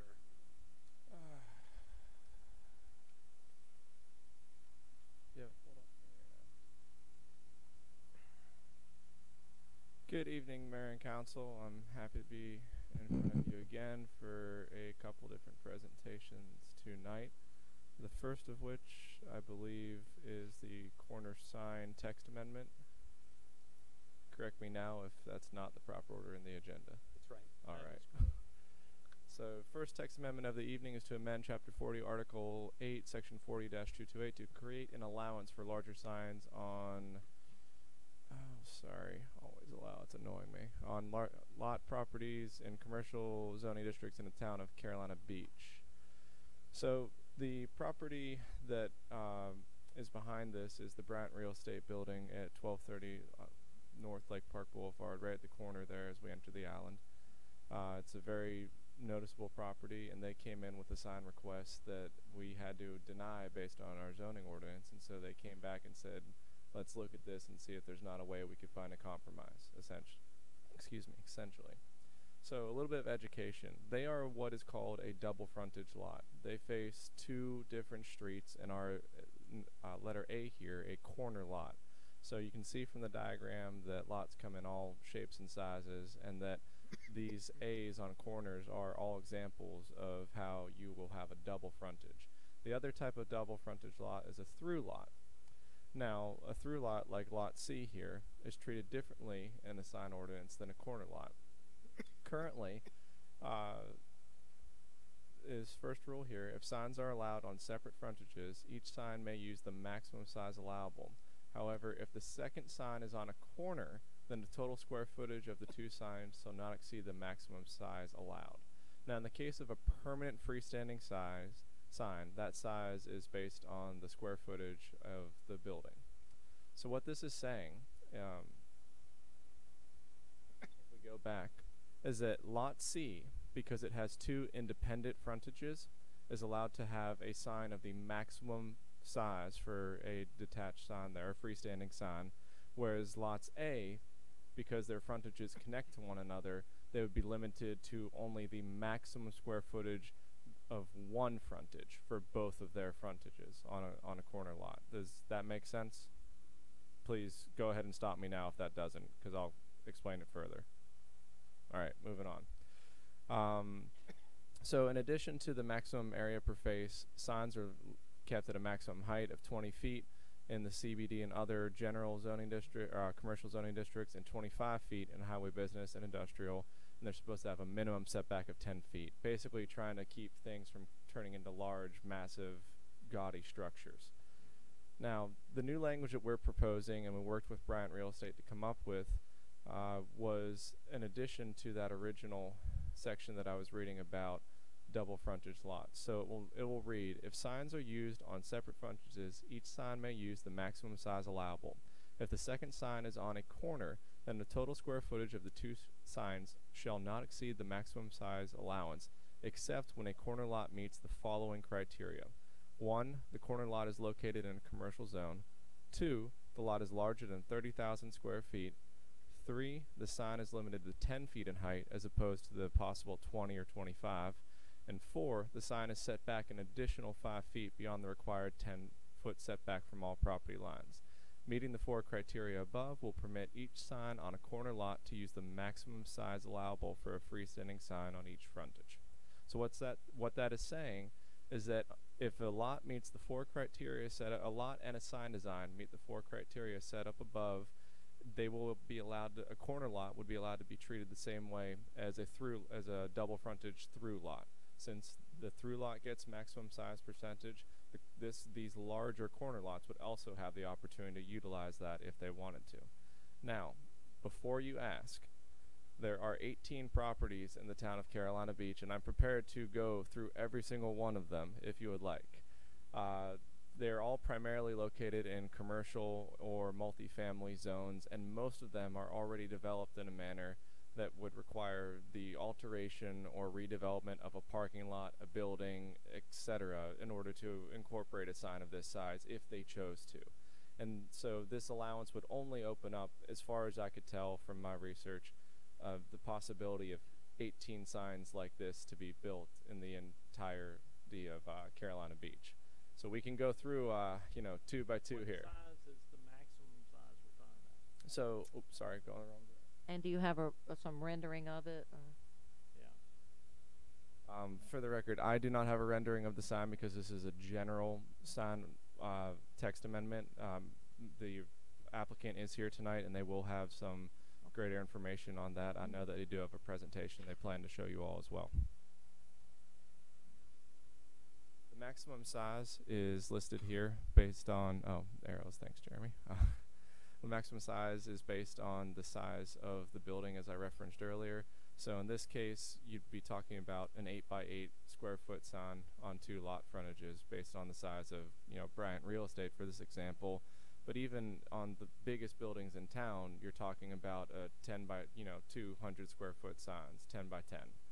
We're not talking about billboards. It's something that's, you see a 64 square foot sign all over the town of Carolina Beach. There's numerous examples up and down Highway Business and in the CBD of various, some are octagonal, some are rectangle, some are square, but, it's a very common size, and we're not increasing the overall size of a sign. We're just increasing the way the ordinance is applied to a double frontage lot of a large size. I'm happy to take any other questions, or y'all can move to public comment. We open up for public comment.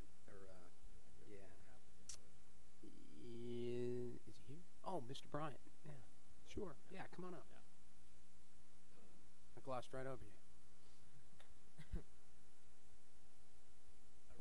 Do you have to open it for him, or no? Might as well. That way I don't have to do it twice. Make a motion to open for public hearing. All those in favor? Aye. Aye. Motion passes.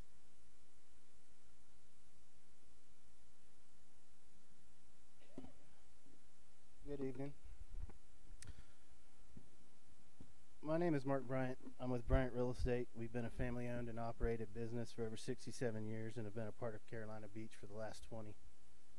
I'm here tonight to discuss this text amendment and town sign ordinance that will allow large commercial corner lots to more effectively place their signage while still preserving the intent and purpose of the town's ordinances are meant to protect against.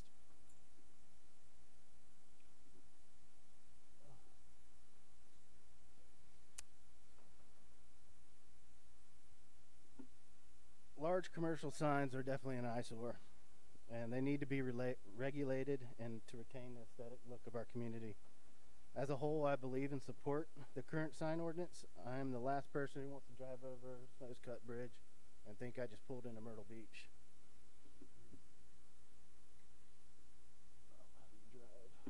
So this rendering kind of depicts the current situation we're in, as well as other large commercial corner lots. You can have a double-sided frontage, but no matter how you orient that sign, you're never going to maximize your field of view. And, you know, corner lots, commercial lots, their value is based on, you know, a lot of different things and how you value one over the other.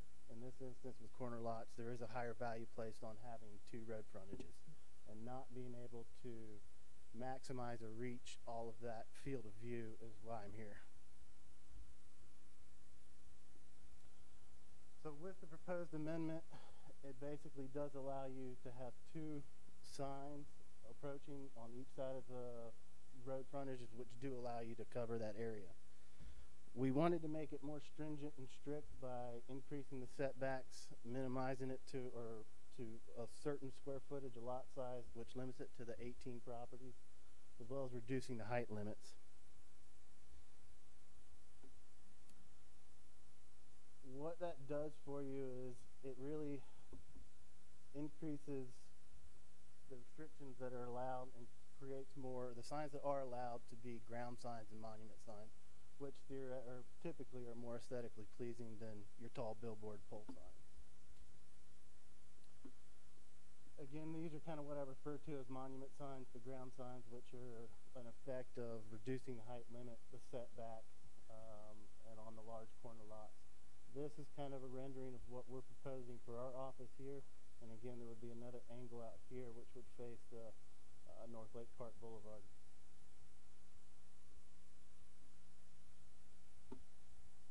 That's really just kind of any questions. And I remember hearing the presentation at the P&Z that I sat in on. So perfect. No questions, just a comment. Thank you for investing in Carolina Beach. Beautiful property, nice building, wonderful, nice, good job. Anybody in the public would like to come up and comment?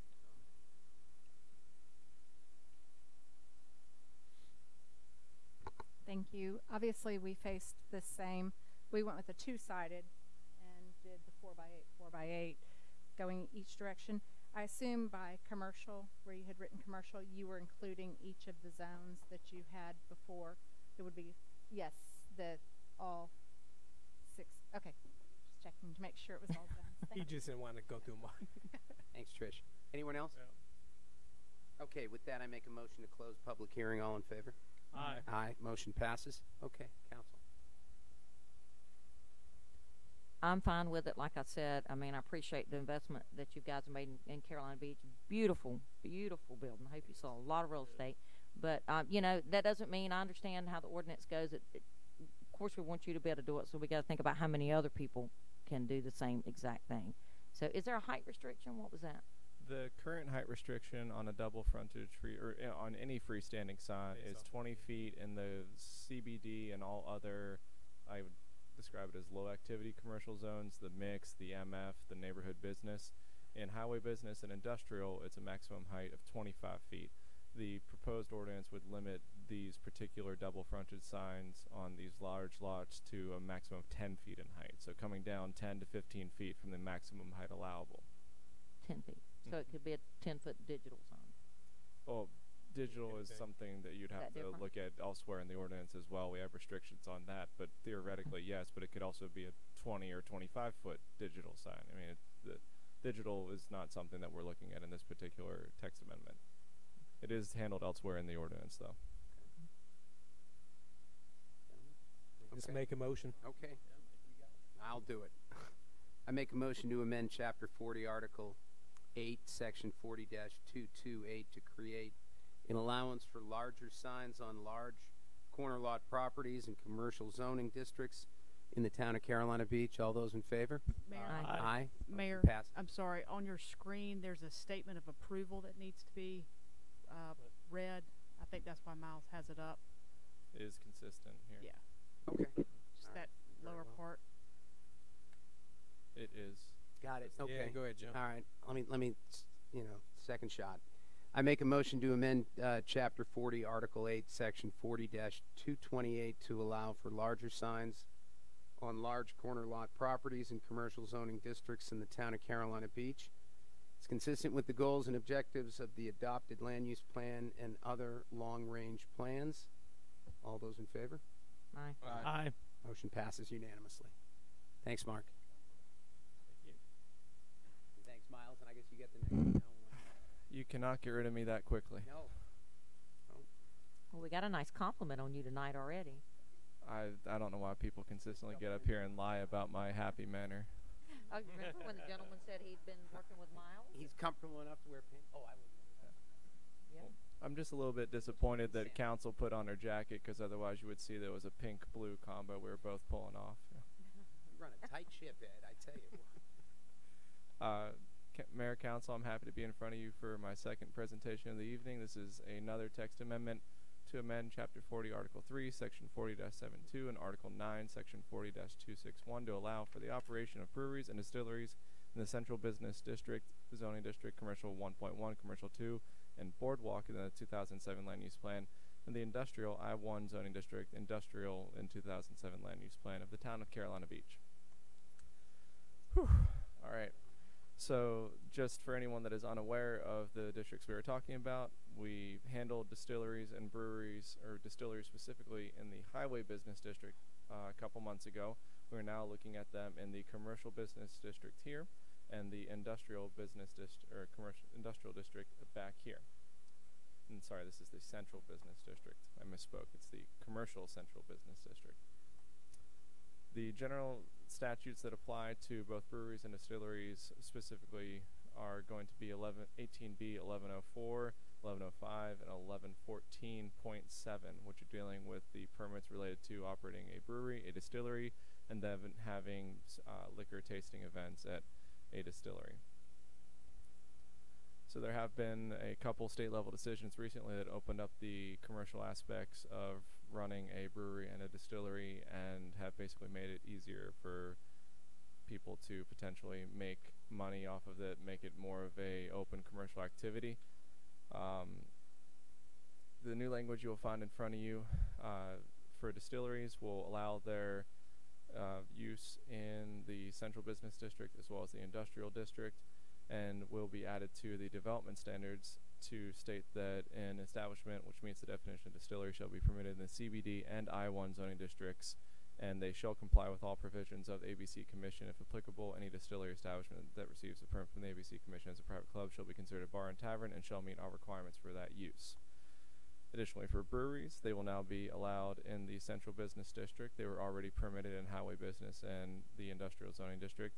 The only change that we'll be making to the development standards is breweries located in the Central Business District and Highway Business District. And actually, A and E repeated themselves, so we figured we'd get rid of that redundant language while we were at it.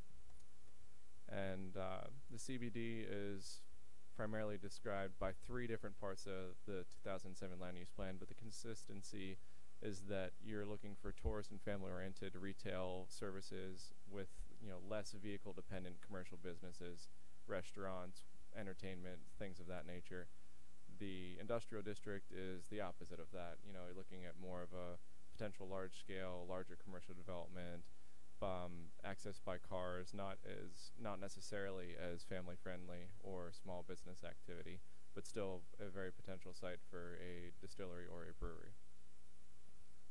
And up in front of you, you have the language for the statement of approval or denial, and I'm happy to answer any questions if you have them. Well, let's hear what public has to say. With that, I make a motion to open for public hearing. All in favor? Aye. Aye. Motion passes. Anybody like to approach council?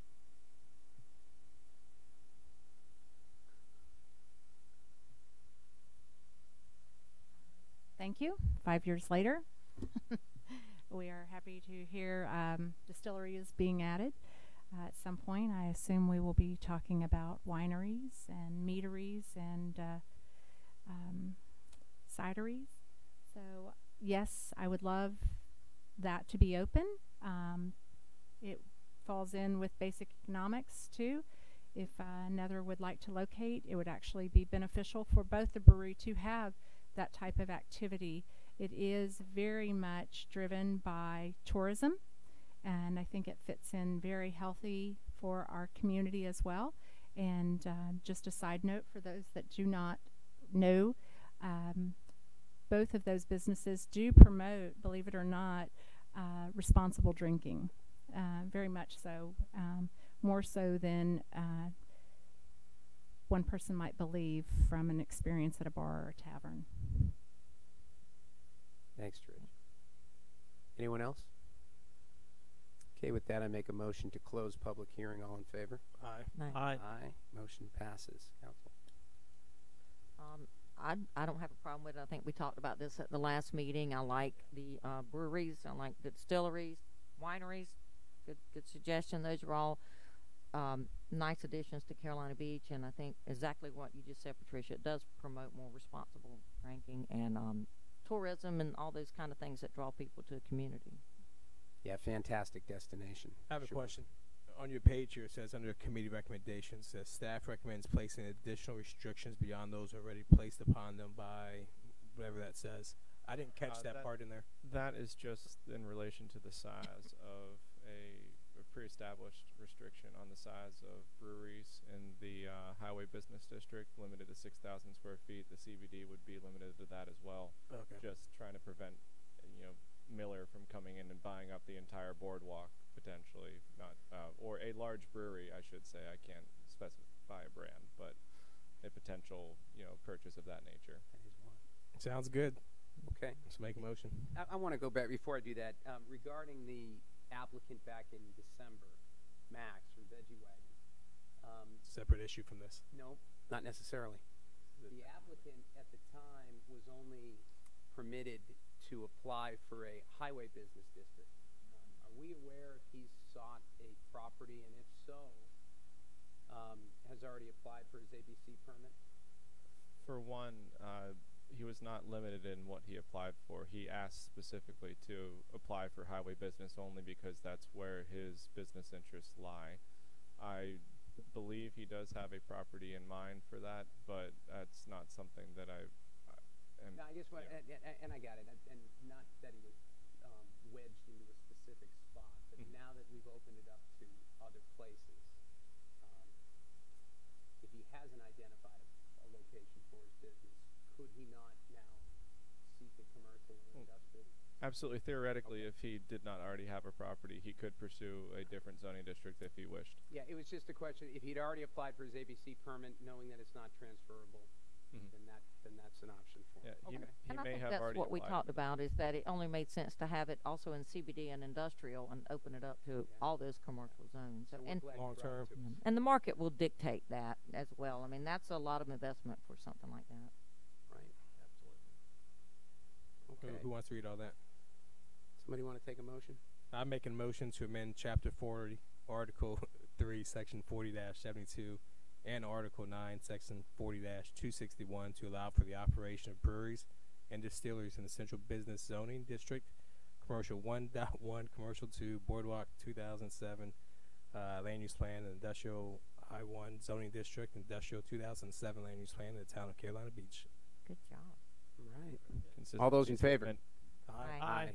Y'all, you need the consistency statement on that as well. Oh, okay, start back over. Sorry. That's And if throw it you away, look at keep the this screen. Missed it That's the first time too, Jordan. So we're at over there. Can you all see my cursor? You can just say that the amendments are consistent with the goals If and you read objectives from right of the where my adopted cursor land is, you use can say it plan is consistent. As said by our town attorney. and other long-range plans. And other long-range plans. The town of Carolina Beach is consistent with the goals and objectives of the adopted land use plan and other long-range plans, if applicable. All those in favor? Aye. Aye. Motion passes unanimous. Thanks, Miles. Great brief. Yes, sir. Next one, yours Damn, too? I gotta read all that. No, ma'am. They're not going to give you that one.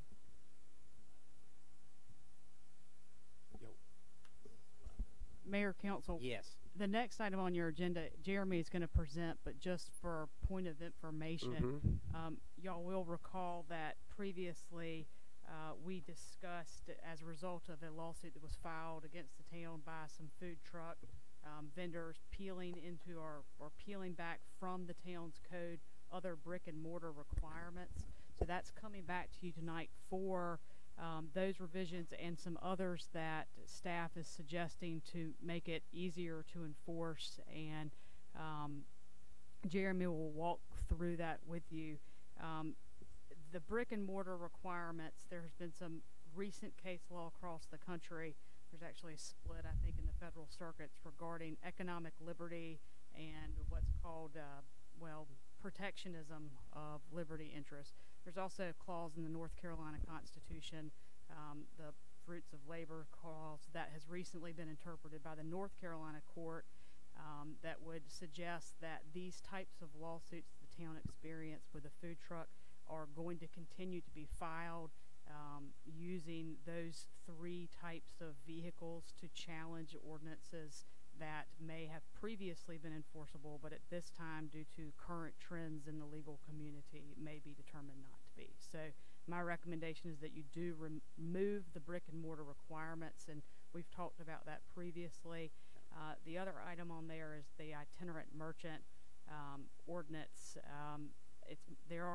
The removal of that ordinance does not affect anybody currently. They did check with the one individual that does have an itinerant merchant or permission to be an itinerant merchant, but if you wanted to keep that part in the code, I'm still going to recommend that you remove the brick and mortar requirement.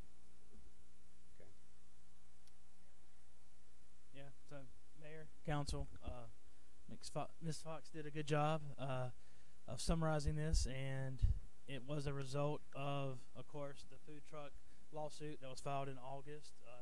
In turn, Council amended the ordinance in October to remove the requirement that you had to have a brick and mortar business for a food truck. It was perceived as showing favoritism to certain businesses.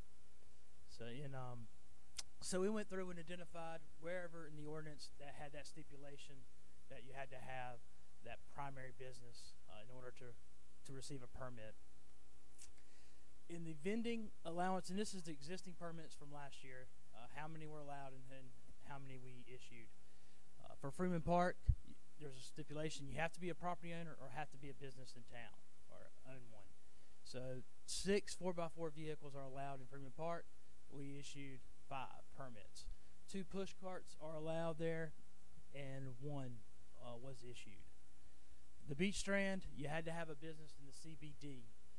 These are push carts, and they were all issued for the maximum of 5 permits that are allowed. We also have a Ocean Beach Street Inn that at the beach access points. There's 3 that are allowed.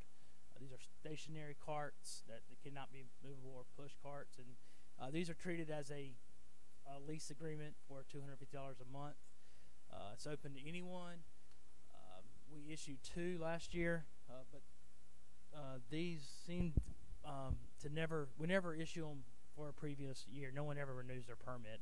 It seems that they have trouble with these locations, and they really want to be a push cart, but because they don't qualify, they kind of just stuck at these street ends. And the other one that was mentioned is itinerary merchant. There's unlimited number of permits allowed, but we have only issued 1 since we've created the existing allowance in 2013. Only 1 business has taken advantage of that. Just items to vend. A couple years ago, Council prohibited alcohol beverages from being delivered. Freeman Park, because of the nature of Freeman Park, it does allow a little bit more that you can vend as far as camping, fishing equipment, firewood, beach apparel, food and beverages. The Beach Strand is just limited to food, beverages, and sundries.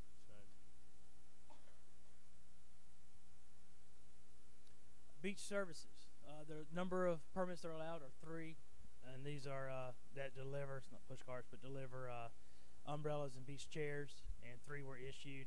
And just to clarify, because it was in the packet, we are not amending the hours of operation, and the current regulation states that it shall be limited from sunrise to sunset, that you can deliver these items to the beach. And we're removing the requirement that you had to have a business established in the CBD. Just to go over the permit process real quick, each vendor that had a permit from the previous year submits a request for renewal. They're issued. They have to get that application to us before March 1st. We issue that permit, and all vending permits shall expire on March 31st of the following year. And no vendor shall apply for more than one each type of vending. If 5 permits are allowed, they can't apply for those 5 permits. Only one for each type that's identified. If there's a new vendor, then they have to their permits are issued after the ones that from the previous year. We will consider those. We do have a wait list. Currently, last year we didn't have anyone on the wait list.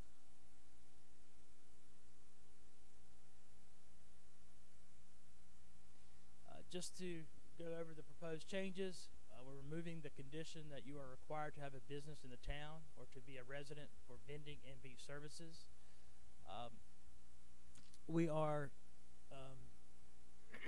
just reallocating. We try to simplify the number of permits that were being issued. We didn't want to pull the rug out from anyone, so everyone who desired, and we reached out to the existing vendors. We made sure that we still had a permit for them. So we wanted to combine the allowable push carts from Freeman Park and the Municipal Beach Strand for a total of 7, but to 6, and we still would have. So you would be free if you wanted to vend in Freeman Park, or if you want to vend on the Municipal Beach Strand. You would have that allowance. A lot of times it is tough to do a push cart on Freeman Park. But it would give you. So, can I ask a question before you go any Sure. further?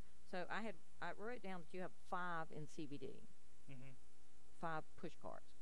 Correct. Didn't it used to be less than that? It has, yes. It has. Was it like increased. 3 in the past? It started off as 3 in actually 1996. Right. And over the years I remember. it has increased. Okay, so it's 5. And what are you proposing?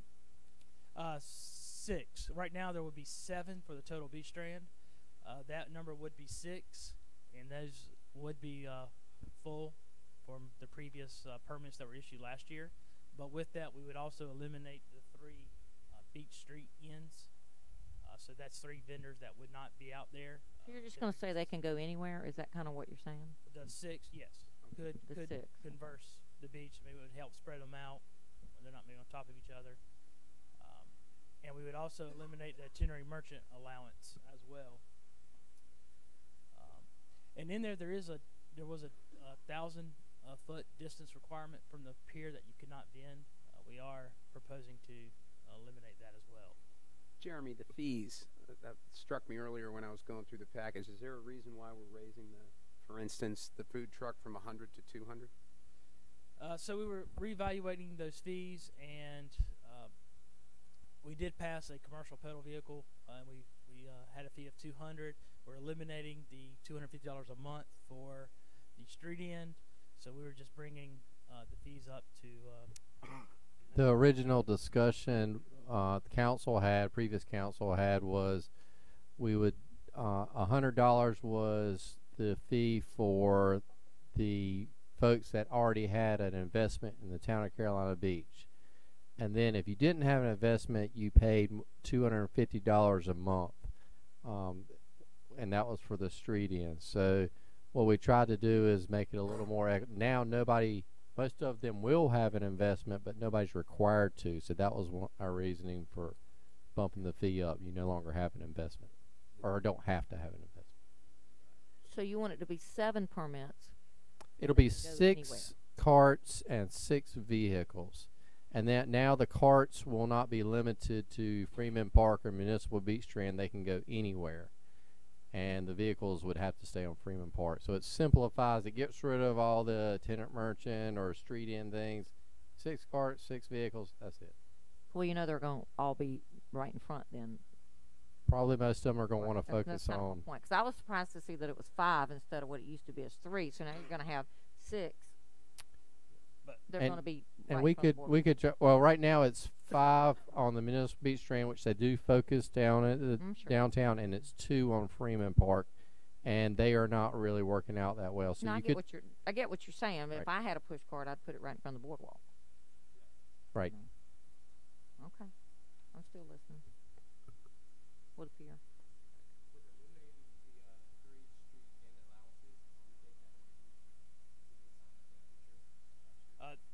We had 2 that we did issue last year. One of them would be interested if it's available for the push cart, and then the other was not interested in coming back. So, can you explain what ice cream means? I know what ice cream is, but can you explain that permit? Why is that permit different from, right, or any of the other vending permits? Because I argue this every time we bring up food trucks or push carts, and Yeah. ice cream is trucks were still codified in sundry. 1986. There's a traditional. They actually go in residential areas. They go in. They do their business within the street. We actually prohibit them in commercial areas and on corridor streets, such as they can't be on Ocean, they can't be on Cape Fear, they can't be on Canal, can't be on Carolina Beach Avenue North. So they are limited in where they can go, and they can't be within any block within 30 minutes. So they have to keep moving. They're transient in nature. And how many of those permits? It's pre-packaged food. They do have to come get a permit. How many of those do we allow? It's unlimited. We issued 1 last year. When you say prepackaged food, you can get microwavable burritos. Ice cream. Okay. Can you get I'm chips? trying to get the wheels turning. Their service has to be. It needs to be ice cream. I think there should be a limit on those two. That's just my personal opinion. But, I mean, what are you going to do? Give out 10 historically, we ice only had cream one. truck permits? And I mean, I don't know. Everything else is limited. Food trucks are not. What's that? Food trucks Are not limited. not limited. So you're saying that vehicle, say for instance in the picture, couldn't park down at the boardwalk? They could not. No. They're not allowed. But that would have to be enforced. On the streets surrounding the boardwalk You say that like you see it doing that. to or something. conduct business. What's that? Have you seen it do that? No, but I can see the potential for that. It hasn't. And that would be an passed. enforcement issue. Anyway, go ahead. You're against food ice cream trucks? What's that? You're against ice cream trucks? I can't hear you. You're against ice cream trucks? No, I'm just looking at the whole picture. Limited the number. Yeah. So those are the elements, the changes that staff is presenting. You can either approve them, you could deny them, you could or make changes as you see fit. You do not have to make a consistency statement because this is not a zoning change. Well, let's hear what the public has to say. So, with that, I make a motion to open for public hearing. All Aye. in favor? Aye. Aye. Motion passes. Oh yeah.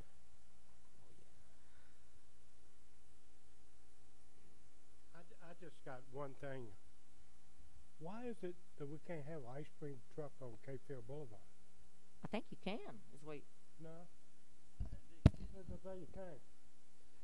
They eliminated on busy streets the ability for an ice cream truck to stop in the street and conduct business. So they would have to pull. They would have to pull over. They would have to pull It's a over onto safety one issue. of the number streets. 6th Street. They can go on the side streets. Yeah. So Good he's time. saying they're allowed on Go residential by my street house all the time. except for the the Cape Fear. I've seen him over in my area, and he's got a little bell. I have too. Ding, ding, ding, ding. I mean, So imagine 6 of them. well, maybe the I'm bell's too being loud for a lot facetious, of people. but I don't know. Okay. Thank you. that was my point. Anyone else? Deborah Comp, 307 Charlotte. I want to go back to the distillery thing. I just want to ask something that I had at P&Z when that was presented to us for the new amendment, the changes to the amendment. Matt went through the whole process and paid his fee and brought that to this council and got it, and it was passed. And then council, at the urging of a citizen, thought we should bring it and extend it to other districts. And I have no problem with that. As a matter of fact, I voted in favor of it at Planning and Zoning. However, I think that Matt we should consider reimbursing Matt his money that he paid for that text amendment, because he brought that forward. He brought the whole idea forward, and then we kind of expounded on it and made it broader. So that's just a suggestion, okay? The other thing I wanted to ask is, so the number of permits that we have now for food trucks, has anybody applied for a permit since we were sued? But we see food trucks in operation often. None of them have been permitted. Okay, all right. And then the other thing, just the last thing, sorry guys, I just wanted to say thank you for having that one issue removed, because I don't think that had a place here, and it seems like every spring we revisit one person trying to be pushed out of business by other people in the same business. I think it's time we just learn how to get along and let people just run their business. So, all right, thanks. Thanks, Em.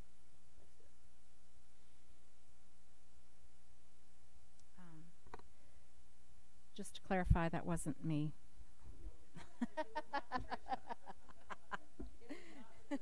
Sure, I thought I read your lips. And also to clarify on her part too, I have been approached about food trucks. I'm very aware of it. I just also wanted to bring about that at times when people bring their activity to our establishment, that food truck is there for catering. And that's why you don't see Good Hops promoting food trucks. It's actually, if somebody wants to get married there, or the church this coming Sunday has beer and hymns, they have promised their parishioners that they'll have food for them for that. So I just wanted to clarify, we do everything in our power at Good Hops to work with the town. We appreciate all you've done. The only other thing I'd like to add to this proposed change is I too receive a phone call, probably about 6 to 8 phone calls every weekend. They start on about Wednesday and they go through Sunday. What food truck is at your brewery? Those are being generated mainly from other breweries and the way they operate. By no means does any brewery ever make money from the food truck. We are not in business with the food truck. We work together to provide an additional service to them. Ever since Good Hops has opened its doors, we have personally gone out on foot and collected menus from most all of our restaurants, and we keep that available to all of the visitors that come for the food trucks. But other places thrive on food trucks, other breweries, especially in the Wilmington area. So people are accustomed, and so when I get that phone call, I don't want to take the responsibility of they're not here because of me. So I want to make a request that possibly looking at a location, being able to purchase, pay the $200, and be allowed to have food trucks.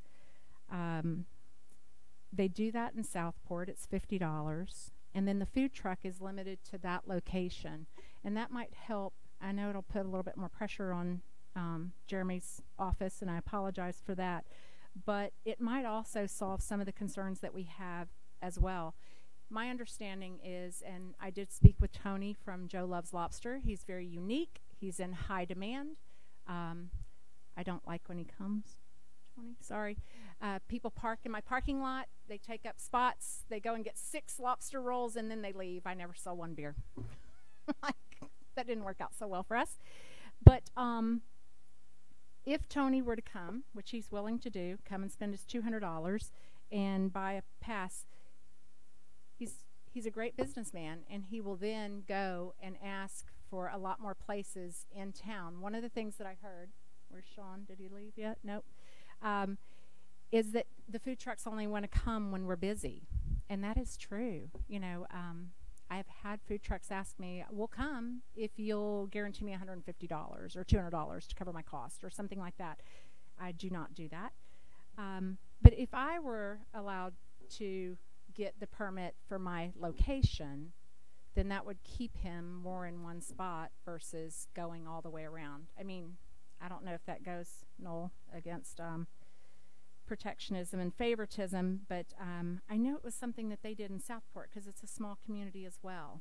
And I didn't really call and check in on that. So I just thought that might be something else that we consider in doing that. There's not a lot of places for them to go, but there are a lot of places if they do go, it could result in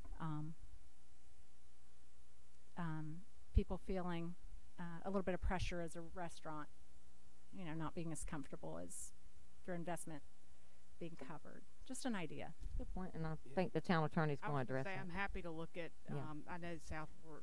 I can look and see how they're doing it. I can see some issues with it, but we can absolutely look at it and see how they recreate the wheel. That's an interesting point that you make. I mean, is it $200 per property or per food truck, or you know, I don't know. Right now it's per food truck.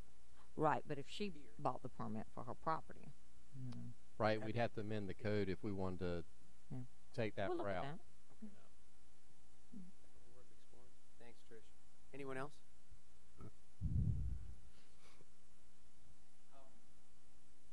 There's a lot of rules, a lot of changes. Rules have been in place. I've been here for 12 years, seen a lot of rules broken, and Carolina Beach has a real problem with enforcement. So when you make rules, you got to enforce them, and just going over and over and over. I mean, I've seen so many things, and I feel like maybe I was called out a little bit. There are issues when you watch rules broken over and over and over and over and over again, and there's no enforcement. And the enforcement officers quit because they get sick and tired of it. And I've heard from councils, I've heard from mayors, past mayors, well, it's tough to catch people. I mean, that's kind of not a real cool answer. When you play by the rules, you work hard, you do what you can do, and you try not to bring things up, but that's kind of one of the things that gets a little perturbing. And I know I've been called out. I get called out on social media.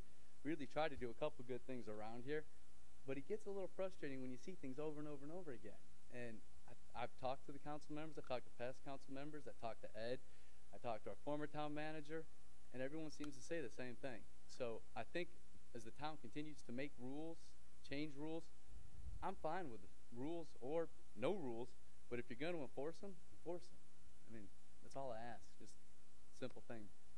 That's it. Thank you. Great. Thank you. I agree. 100% agree.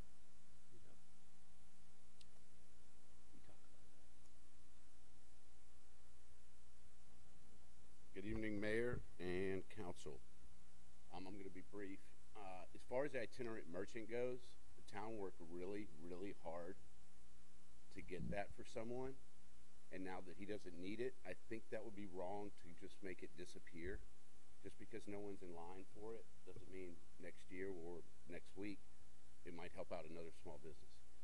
Two is, Lord knows I know about being sued, but I will always be for brick and mortar in this town.